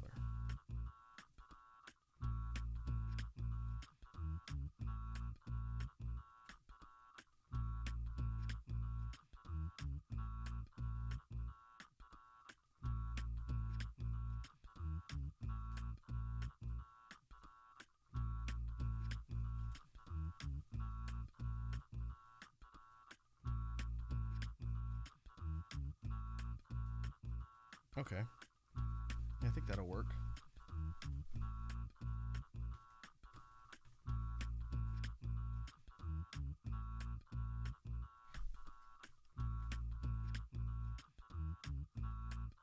I'll have to figure out what color I want to make the eye. It could go yellow, a bright yellow.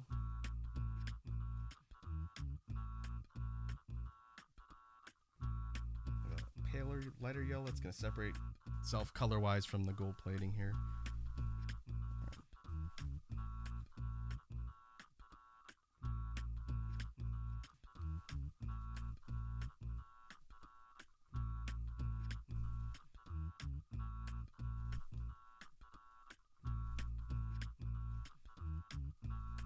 Yeah, that could work. All right, what I'm going to do now is first finish the teeth over here.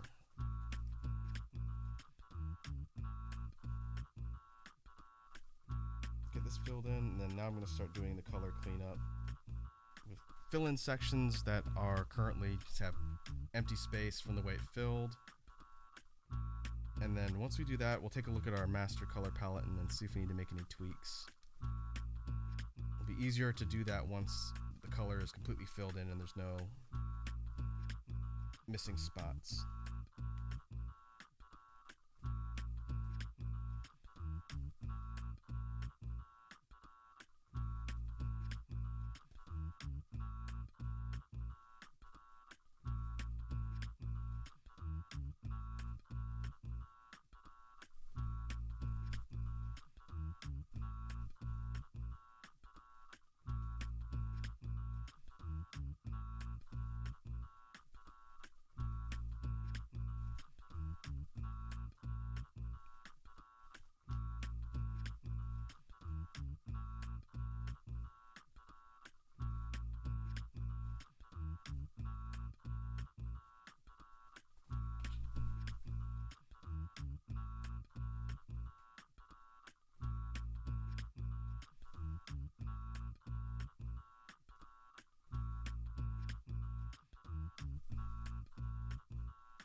Okay. Working in here, zoomed up kind of close, is going to allow me to make sure I don't miss any sections that were left open by the color fill.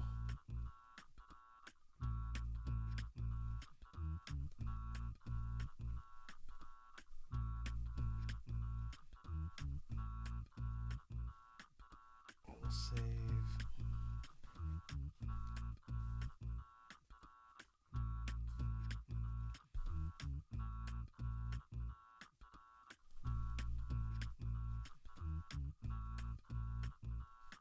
Fortunately for this part of the process, I can work quickly. There's not really a whole lot to talk through as far as commentary goes.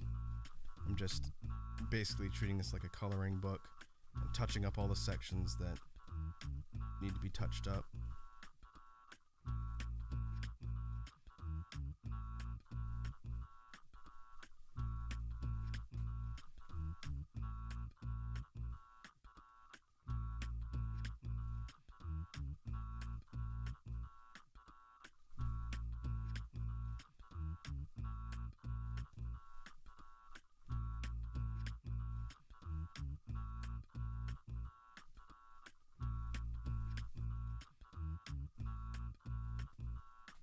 Tops of the claws, keep the same dark gray highlight here. It's kind of the way the patterning on Narga looks. We'll keep it consistent.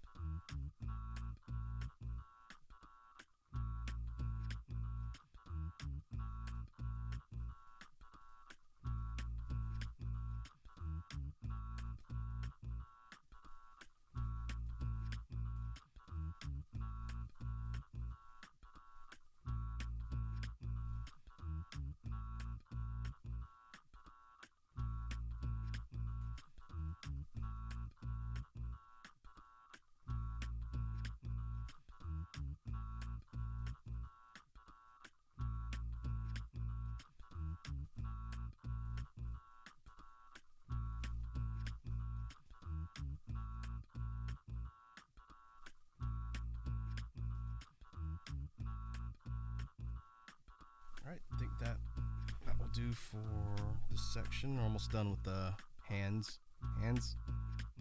Four legs, four hands. I'm calling them hands.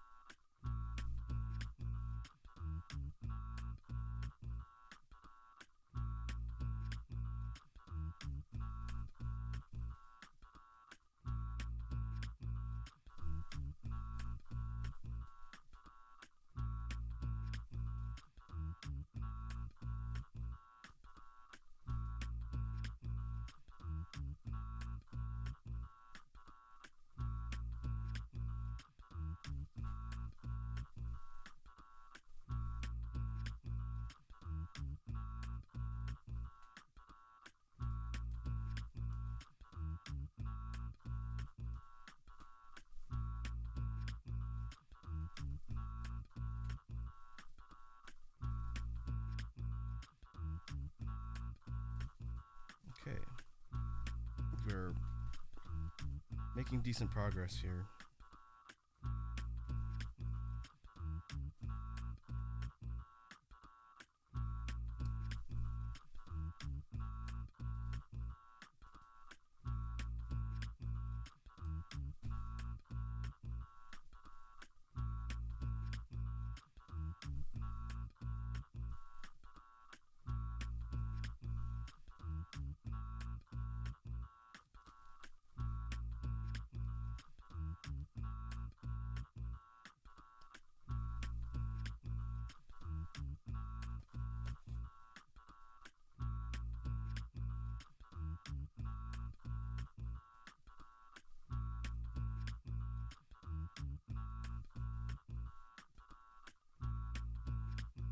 Let's make sure we're not skipping any sections of the upper body.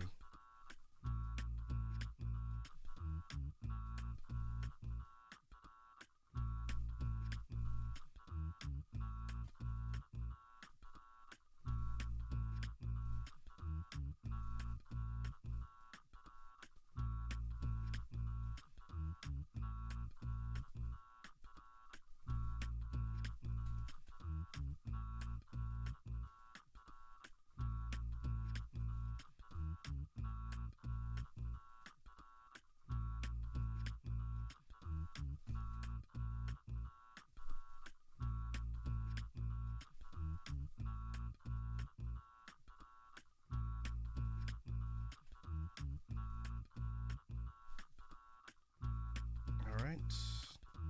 I think the only parts left are the tail. No. It is leg. Just leg first, then the tail. Then we should be ready to start tweaking the color settings on the palette. And then we'll get into shading. We'll see how we're doing time-wise after that. We're bumping up over the 2-hour mark.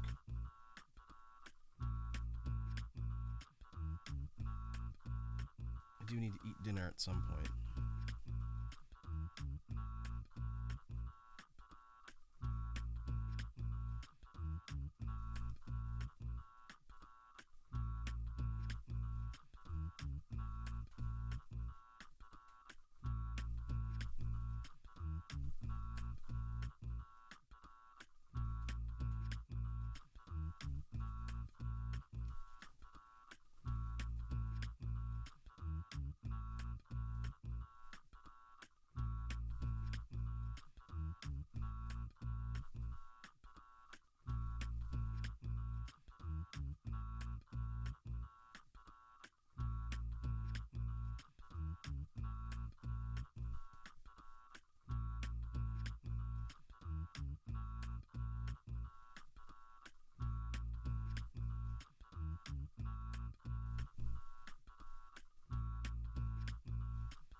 Okay, just a couple more sections, and we're good on color assignment, I think.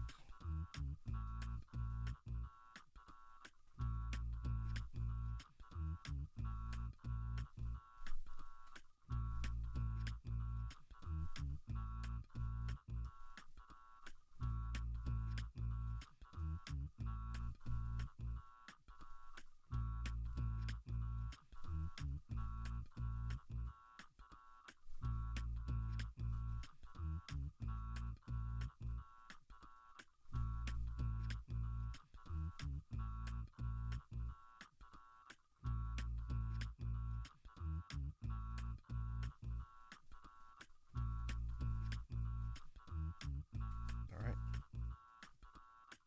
Let's take a look at everything so far.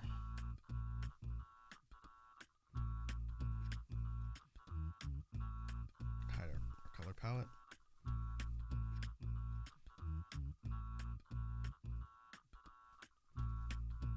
Okay. So far, I'm liking the preliminary version of this color combination. It's a bit unusual. There wouldn't be a reason for an actual creature in nature to look like this combination of colors if they were a stealthy predator. But given this one has a lot of the attributes of Zinogre, which is not a stealth predator, that's probably not really going to be a hindrance.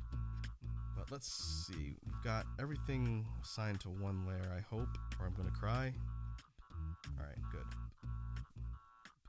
Let's save that. I'm still super paranoid about screwing my layer ordering up. This is the ultimate artist nightmare. Let's see.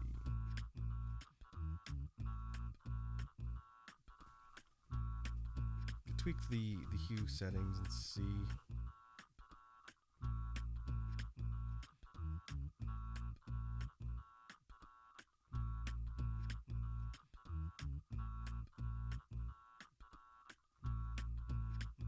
Well, the sort of more muted look isn't bad either.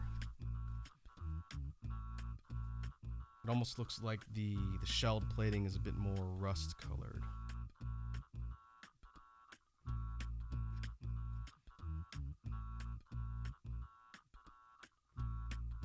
Can't get close to this end, otherwise we start getting way off model as far as color goes. I will be doing some alt renders of this piece when it's finished, so we can do things like do a complete alt render with a really unusual color scheme like this, which I actually happen to like a lot. This one almost has Ava Unit 1 colors, which always seems to happen when I draw stuff. Somehow we always end up back at Ava. But let's stick around the original color palette and see if we can get some minor tweaks that are not going to be too off model.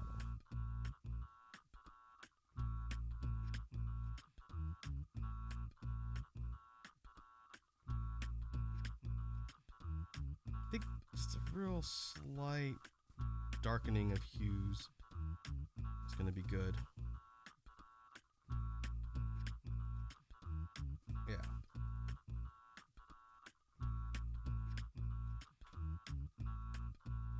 I think that'll work.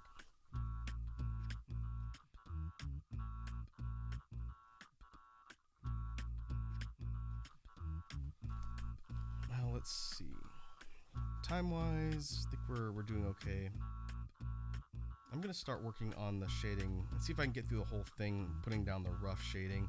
If I can do that without taking too much time, then I should have enough time to clean it up, and then we'll be finished with the actual render for the fusion here. We'll be completely done.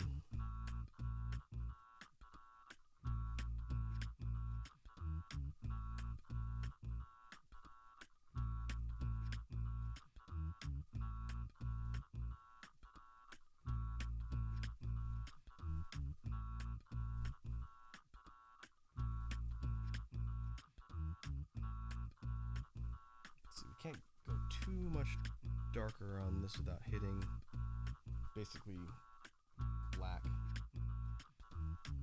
tones, but that's okay. I'm gonna start roughing in rough shadows. The way we do this, for those that may be catching this later, the way I tend to do shading, which is just my particular method, is I'll go in and do sort of a rough shade in the areas that I want to put everything down, and then I'll go back and start cleaning up and erasing sections to make the lines cleaner, make the shadows a little bit sharper.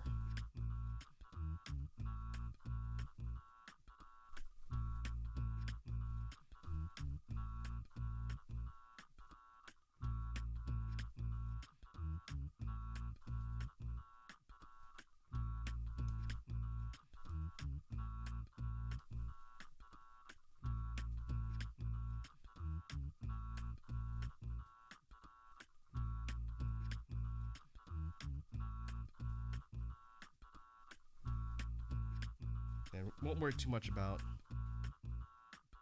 overlapping because I can just erase it out later and get it clean. This is just a rough layer of shadows and assignment. Hey, what's up, Alan Smith? Thanks for the kind words. Welcome to the stream if you're stopping by or just kind of passing through. Either way, hope you get the chance to vibe with us here.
Trying to be mindful of how I assign the shading on the shoulders here.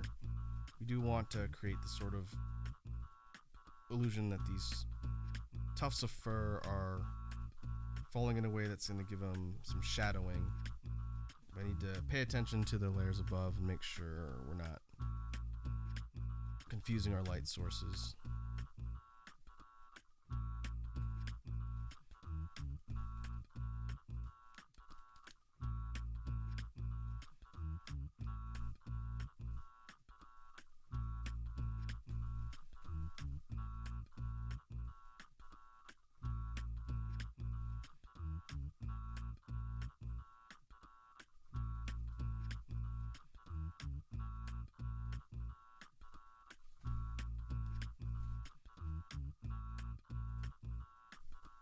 keep moving down. What I'm doing on the shading here is I'm doing one color at a time.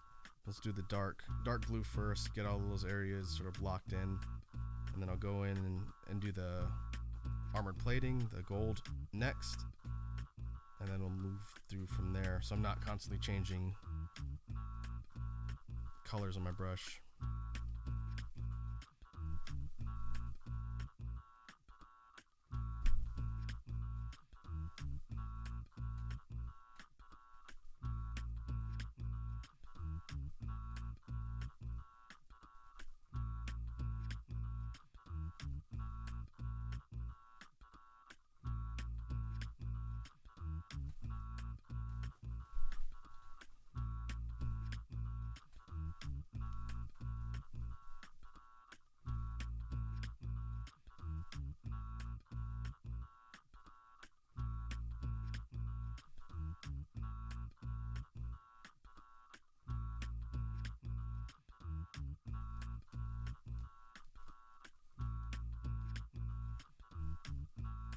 For the same reason, the shading is going to be a little tricky on the trailing edges of the tail here. The way I foresee it, sort of like the lights falling from above. So it really just needs to be the edges here that get some shadowing on them.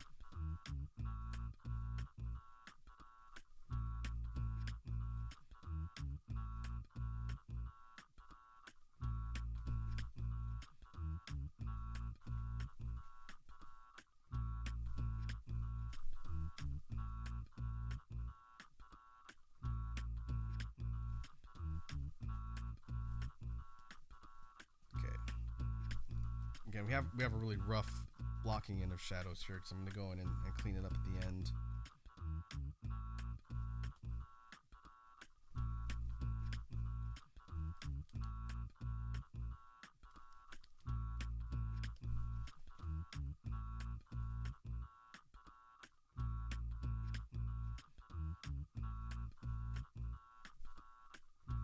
Okay, now we can do the plating.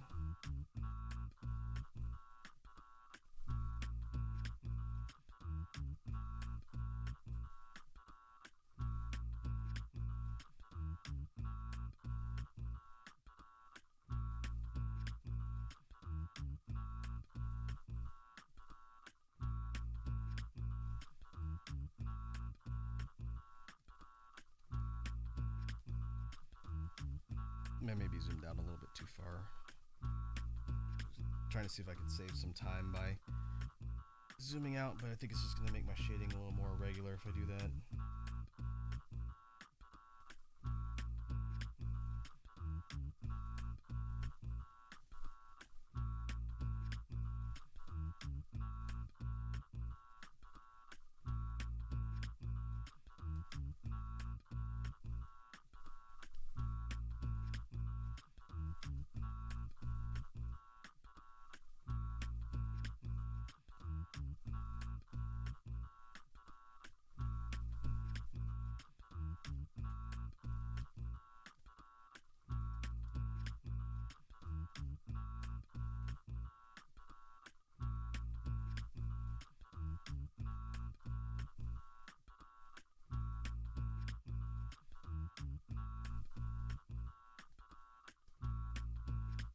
Kind of experimenting with the shadows and highlights for the plating on the back here. Again, assuming sort of a light source coming from above.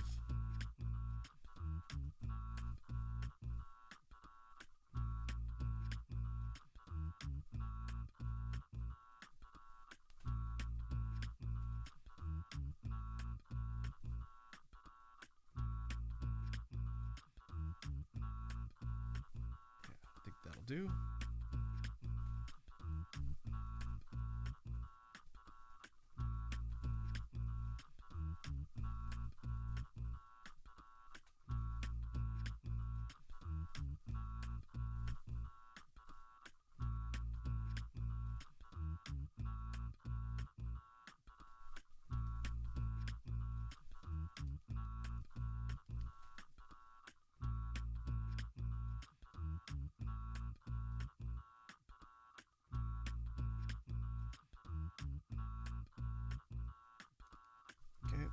Just need to do the legs now.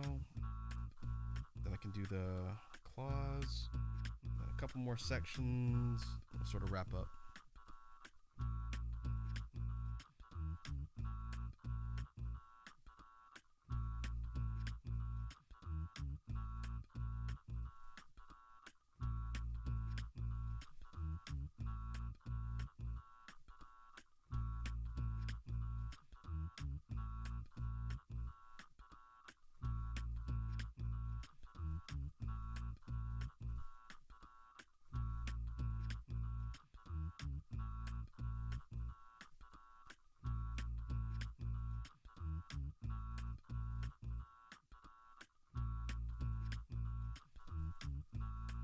Getting these narrow sections here on the toes is going to prove to be a little bit of a challenge.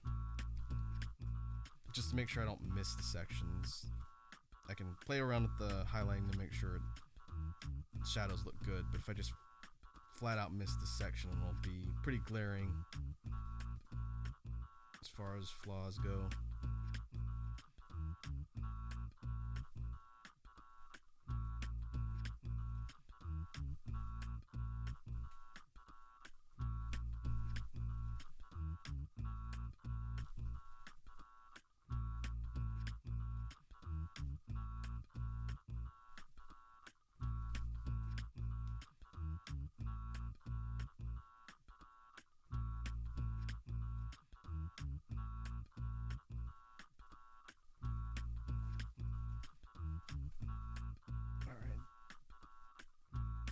Keep moving to the hind legs.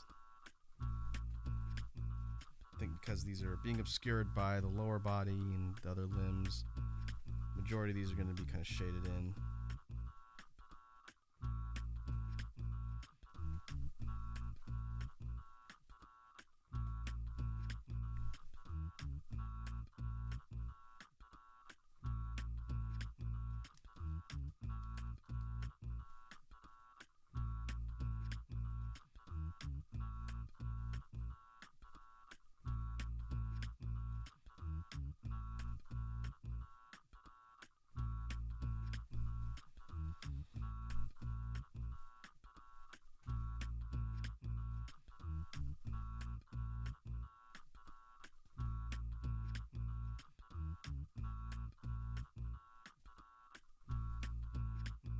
Okay, that should do it for this leg. Go ahead and add the shading to this one.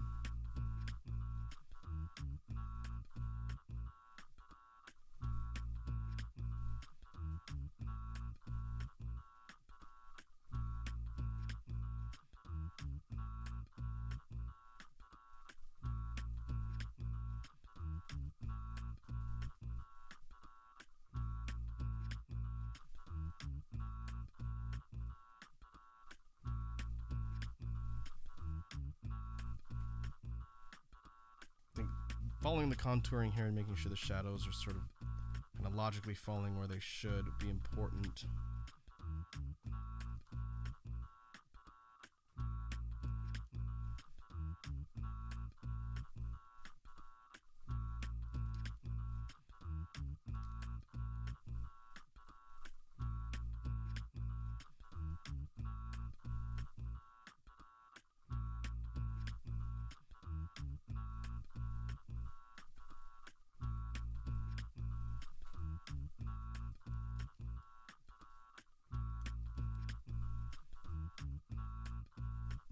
I may have to come back and clean this up a little bit and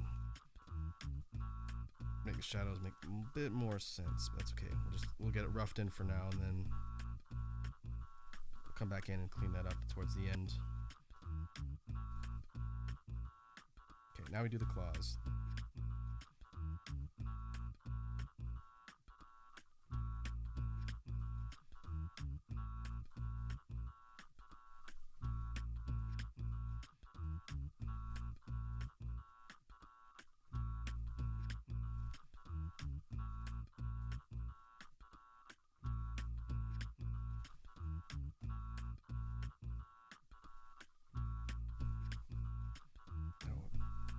make sure to get the teeth.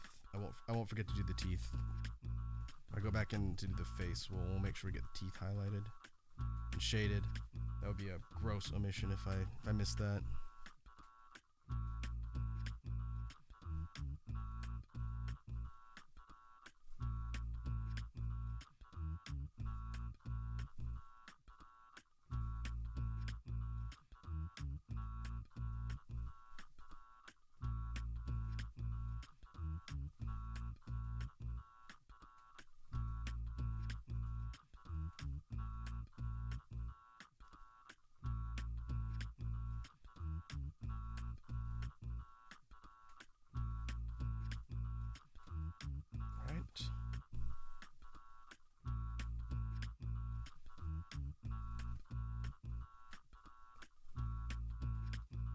I think the sort of claw sections are looking good.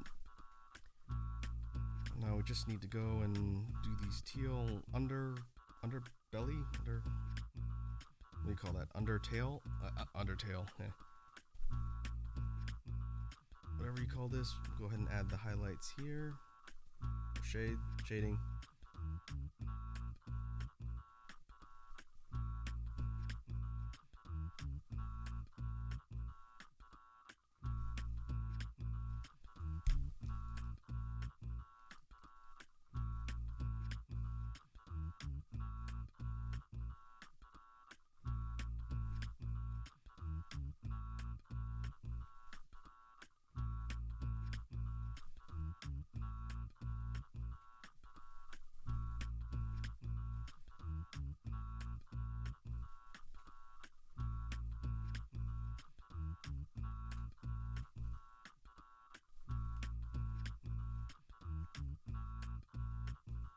Alright, these sections are not too difficult to sort of shade in here.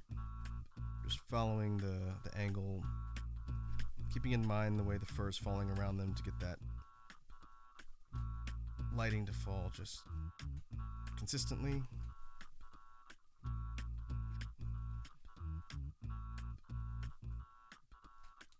Alright, that'll do. Again, just needs to be roughed in. We're going to do some actual cleanup as the last step before we finish the render here.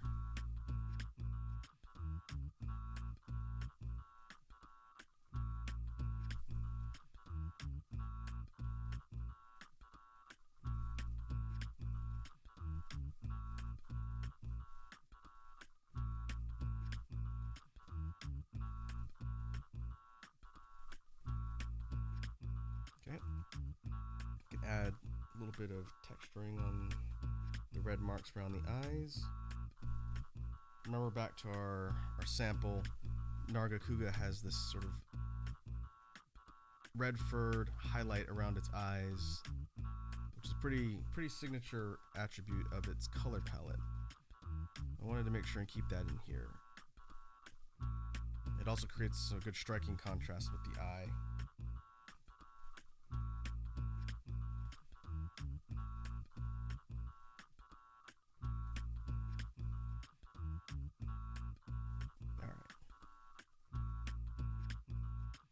I think that'll do for the roughed in sections of the shading. Now we go in for the final cleanup, top to bottom. Do quick sweeps to clean up the edges of the lighting, shadows, across all different sections, and then we are just about donezo.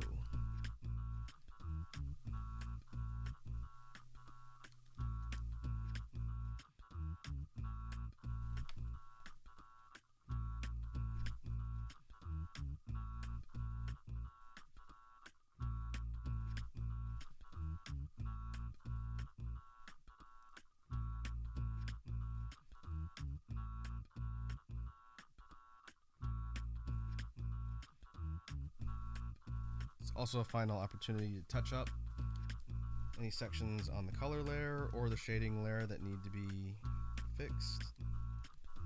It's pretty much any section I feel like needs to be tidied up as part of the final sweep here for the render.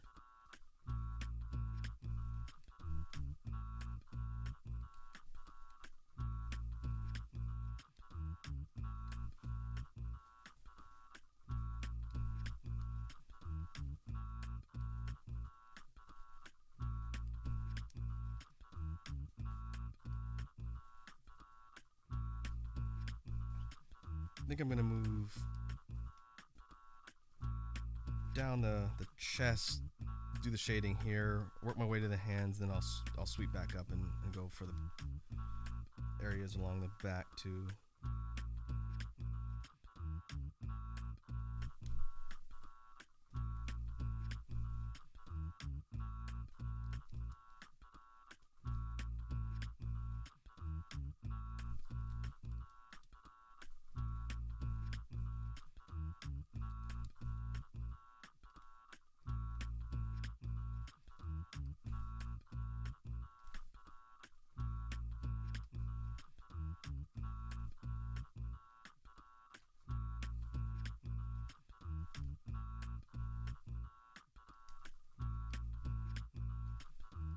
I've talked a little bit about this particular process on previous streams, but again, for those that may be tuning in for the first time, my particular method for doing the shading, again, it's not necessarily something I invented, it's just what I found works pretty well for this type of concept drawing. I like doing the rough shading and then going in with the eraser and using a medium edge to smooth out the lines and the shadows, but also kind of make them a bit sharper. I could use a non-anti-alias 100% hard brush for the eraser. And this one's this is a hard one, but it's not a completely un-anti-aliased brush stroke. And I found it creates a pretty good medium between super hard edged shadow lines and something a bit softer. And that's just how I tend to shade stuff like this. I need to experiment around with more shading types just to give myself some more options, but when we're doing concept work like this particular method of shading works fine.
Okay, make sure shading's consistent on the arm blade thing, whatever we're calling this.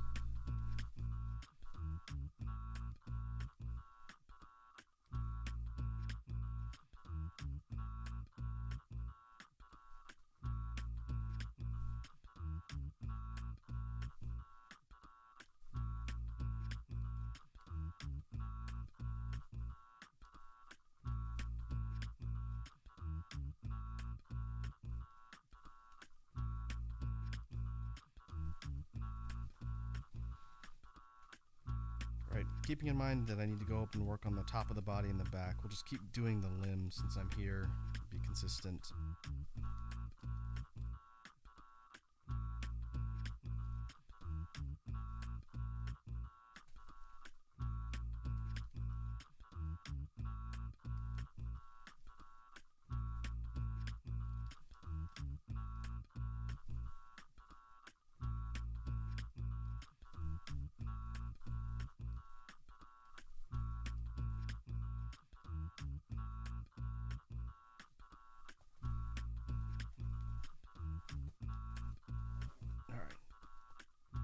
A little bit more and we're almost finished. I didn't think I'd get this far on this particular drawing today. I thought it would have taken a little bit longer. But that's fine.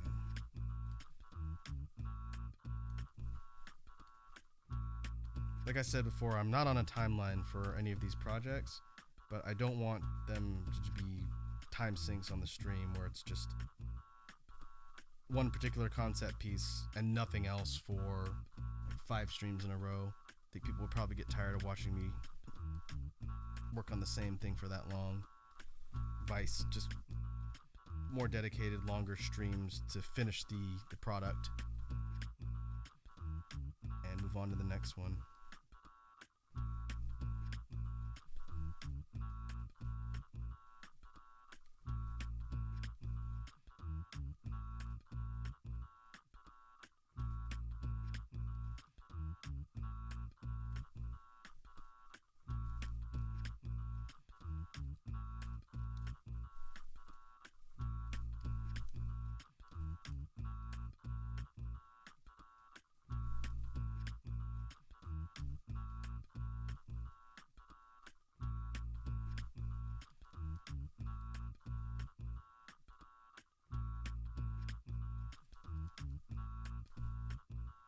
Okay. Before we go down to the tail and finish everything off, I'm going to do the top sections that I was skipping earlier. Be thorough here.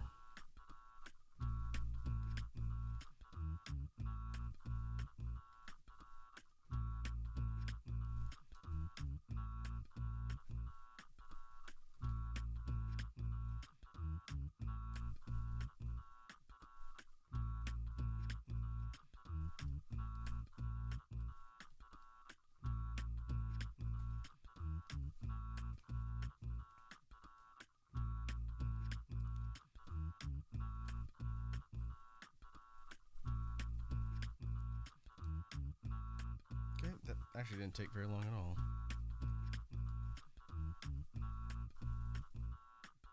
Let's work on the lower sections of the tail here.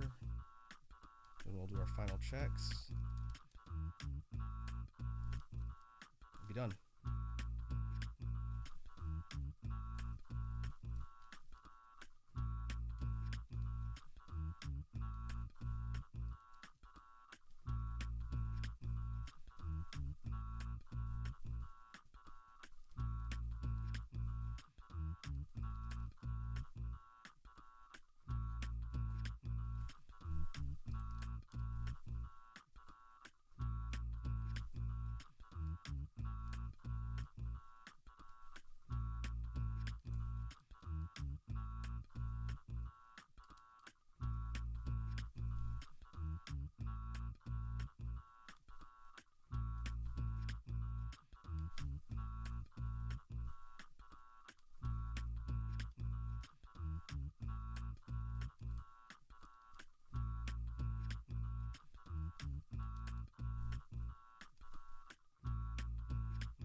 These last few sections on the tail, the spiky bits are a little tricky.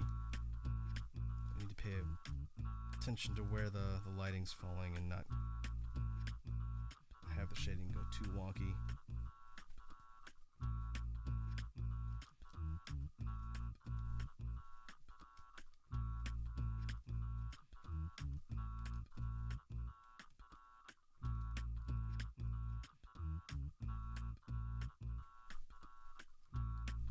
Almost forgot this section up here.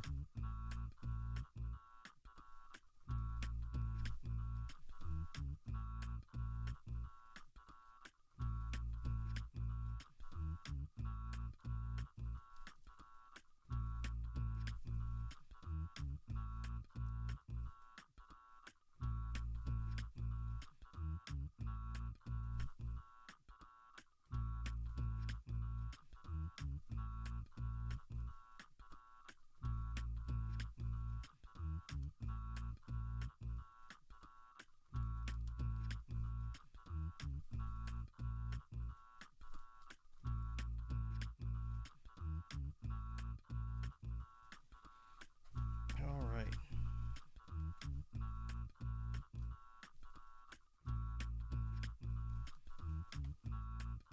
Let's zoom out and look at things from a little bit farther away. Make sure there's nothing else to clean up.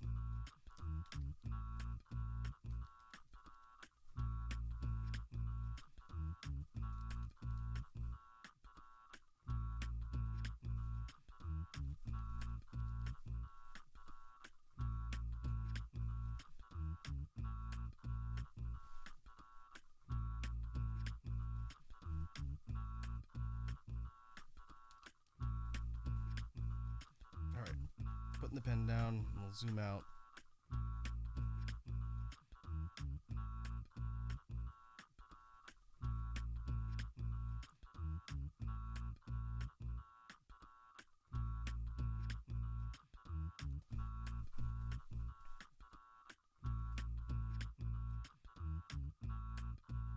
Okay, I'm gonna drop the reference here at the top, and we'll do sort of a quick recap, and then we'll wrap the stream up for the evening.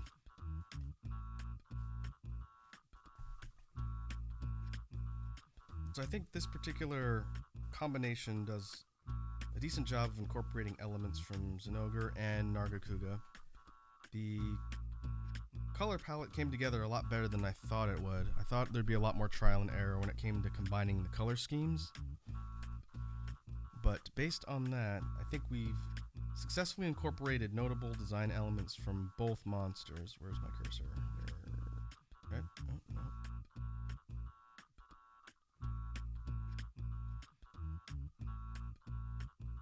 There it is.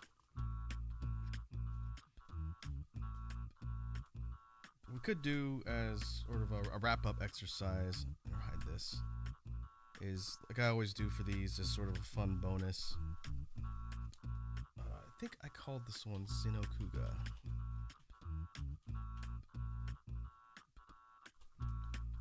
We can come up with some alts for the color scheme.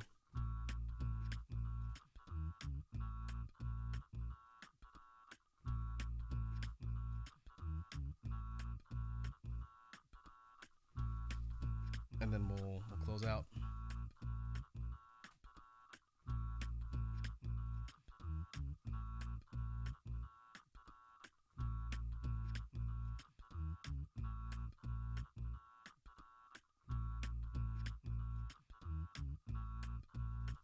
I want to do that bright green alt palette that we saw.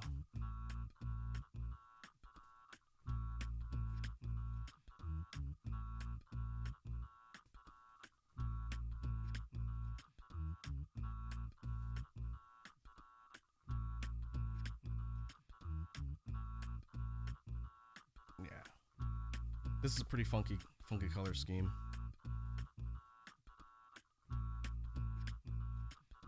Definitely wouldn't be fitting for an actual predator creature in nature, but that is not why we do this, for the realism. Call this B, call this C. We'll do 2 alts. I could do this all day. We'll do two distinct alt color palettes, and we'll compare them.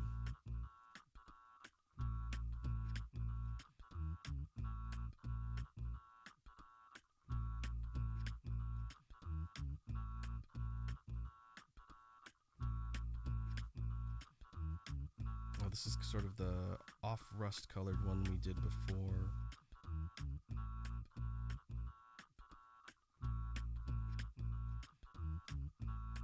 That's not bad. This reminds me of something. The color scheme reminds me of something, but I can't think of what off the top of my head.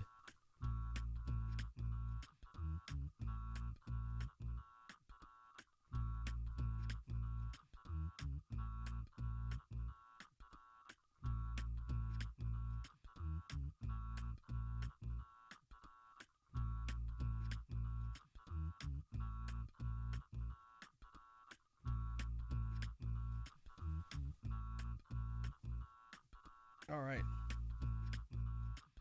I think this will do it for our fusion exercise today. Again, this one is a bit more work start to finish. I didn't think we'd get all the way through it, but I'm glad we did, because that leaves 2 more in the overall fusion project. 1 more double fusion, and then the big master one at the end. And the master one at the end is going to require a bit more concept development and experimentation.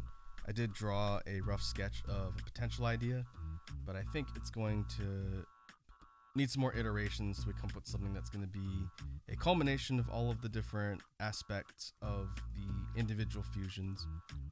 So when we get together next time, I think what my main focus is going to be is getting through the rough primary and sketch phases for Fusion number 3. And the Fusion number 3, if we look back at our diagram real quick, Fusion number 3 is down here in the corner. It's going to be Nargacuga and Volvidon. We sketched a rough pose primary, but not an actual detailed monster rough draft before. I think that one is... Oh, I did a bad job labeling everything here.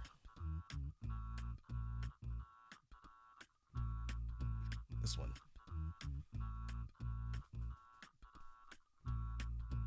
This one could probably use some tweaking, but I think the rough pose is going to be okay for our sketch. I might scale this up, give myself some more room to work, but we'll start throwing ideas together to come up with the rough sketch idea for Fusion 3. And then I guess I can do sort of a sneak peek of the big Ultimate Fusion iteration number 2, I think, of all the sketches I did before I made this an actual stream project.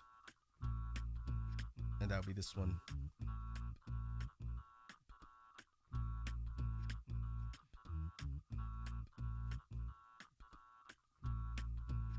I think we'll need to experiment a little bit more before we get a final version, but this is honing in on the direction I wanted to head, so we'll see what emerges. That's going to probably be a couple streams from now. We'll go ahead and drop these as sort of our closeout here. I'm going to stop the BGM. And we'll get ready to wrap up for the day. Once again, thanks to all the folks that stopped by and gave me some feedback on the audio and the audio setup. I did enjoy this new BGM format with the loop. Being able to create some impromptu tracks for background music on the fly with you guys is pretty fun. I will most likely do this again for the next drawing stream. The way the schedule is planned out for the rest of this week, in 2 days on Thursday, we are going to jump back into Nocturne. I'm going to see if I can get my new modem installed and set up by then, and then maybe we can try streaming at a slightly higher rate than before. If not, we'll be streaming at the previous settings, and because my connection is much better now, then it should come across in the broadcast overall better. And then this weekend there'll be another jam stream. It'll be part 2 of learning the loop station, and I'll be using a similar format to what we did last jam stream. It's just going to primarily be the main focus. I may do some regular beatbox practice as part of the jam stream, but overall it's going to be focused on loop station techniques. I might do some research and look up some more things to experiment with and share. I've got some ideas for some music stuff that I want to kind of flesh out on stream. So we'll see how that plays out, and then maybe we'll work on another BGM brainstorming session. I haven't done the recording for the one we did last time, but because I'm using the loop now, I can store everything in here, and then when I actually need to edit and record them, they'll be here. I just need to put them together. So that being said, I think that will do it for today's stream. Once again, thanks to all the folks for hanging out and stopping by. I will see you guys in the next one. Have a good evening. Bruh.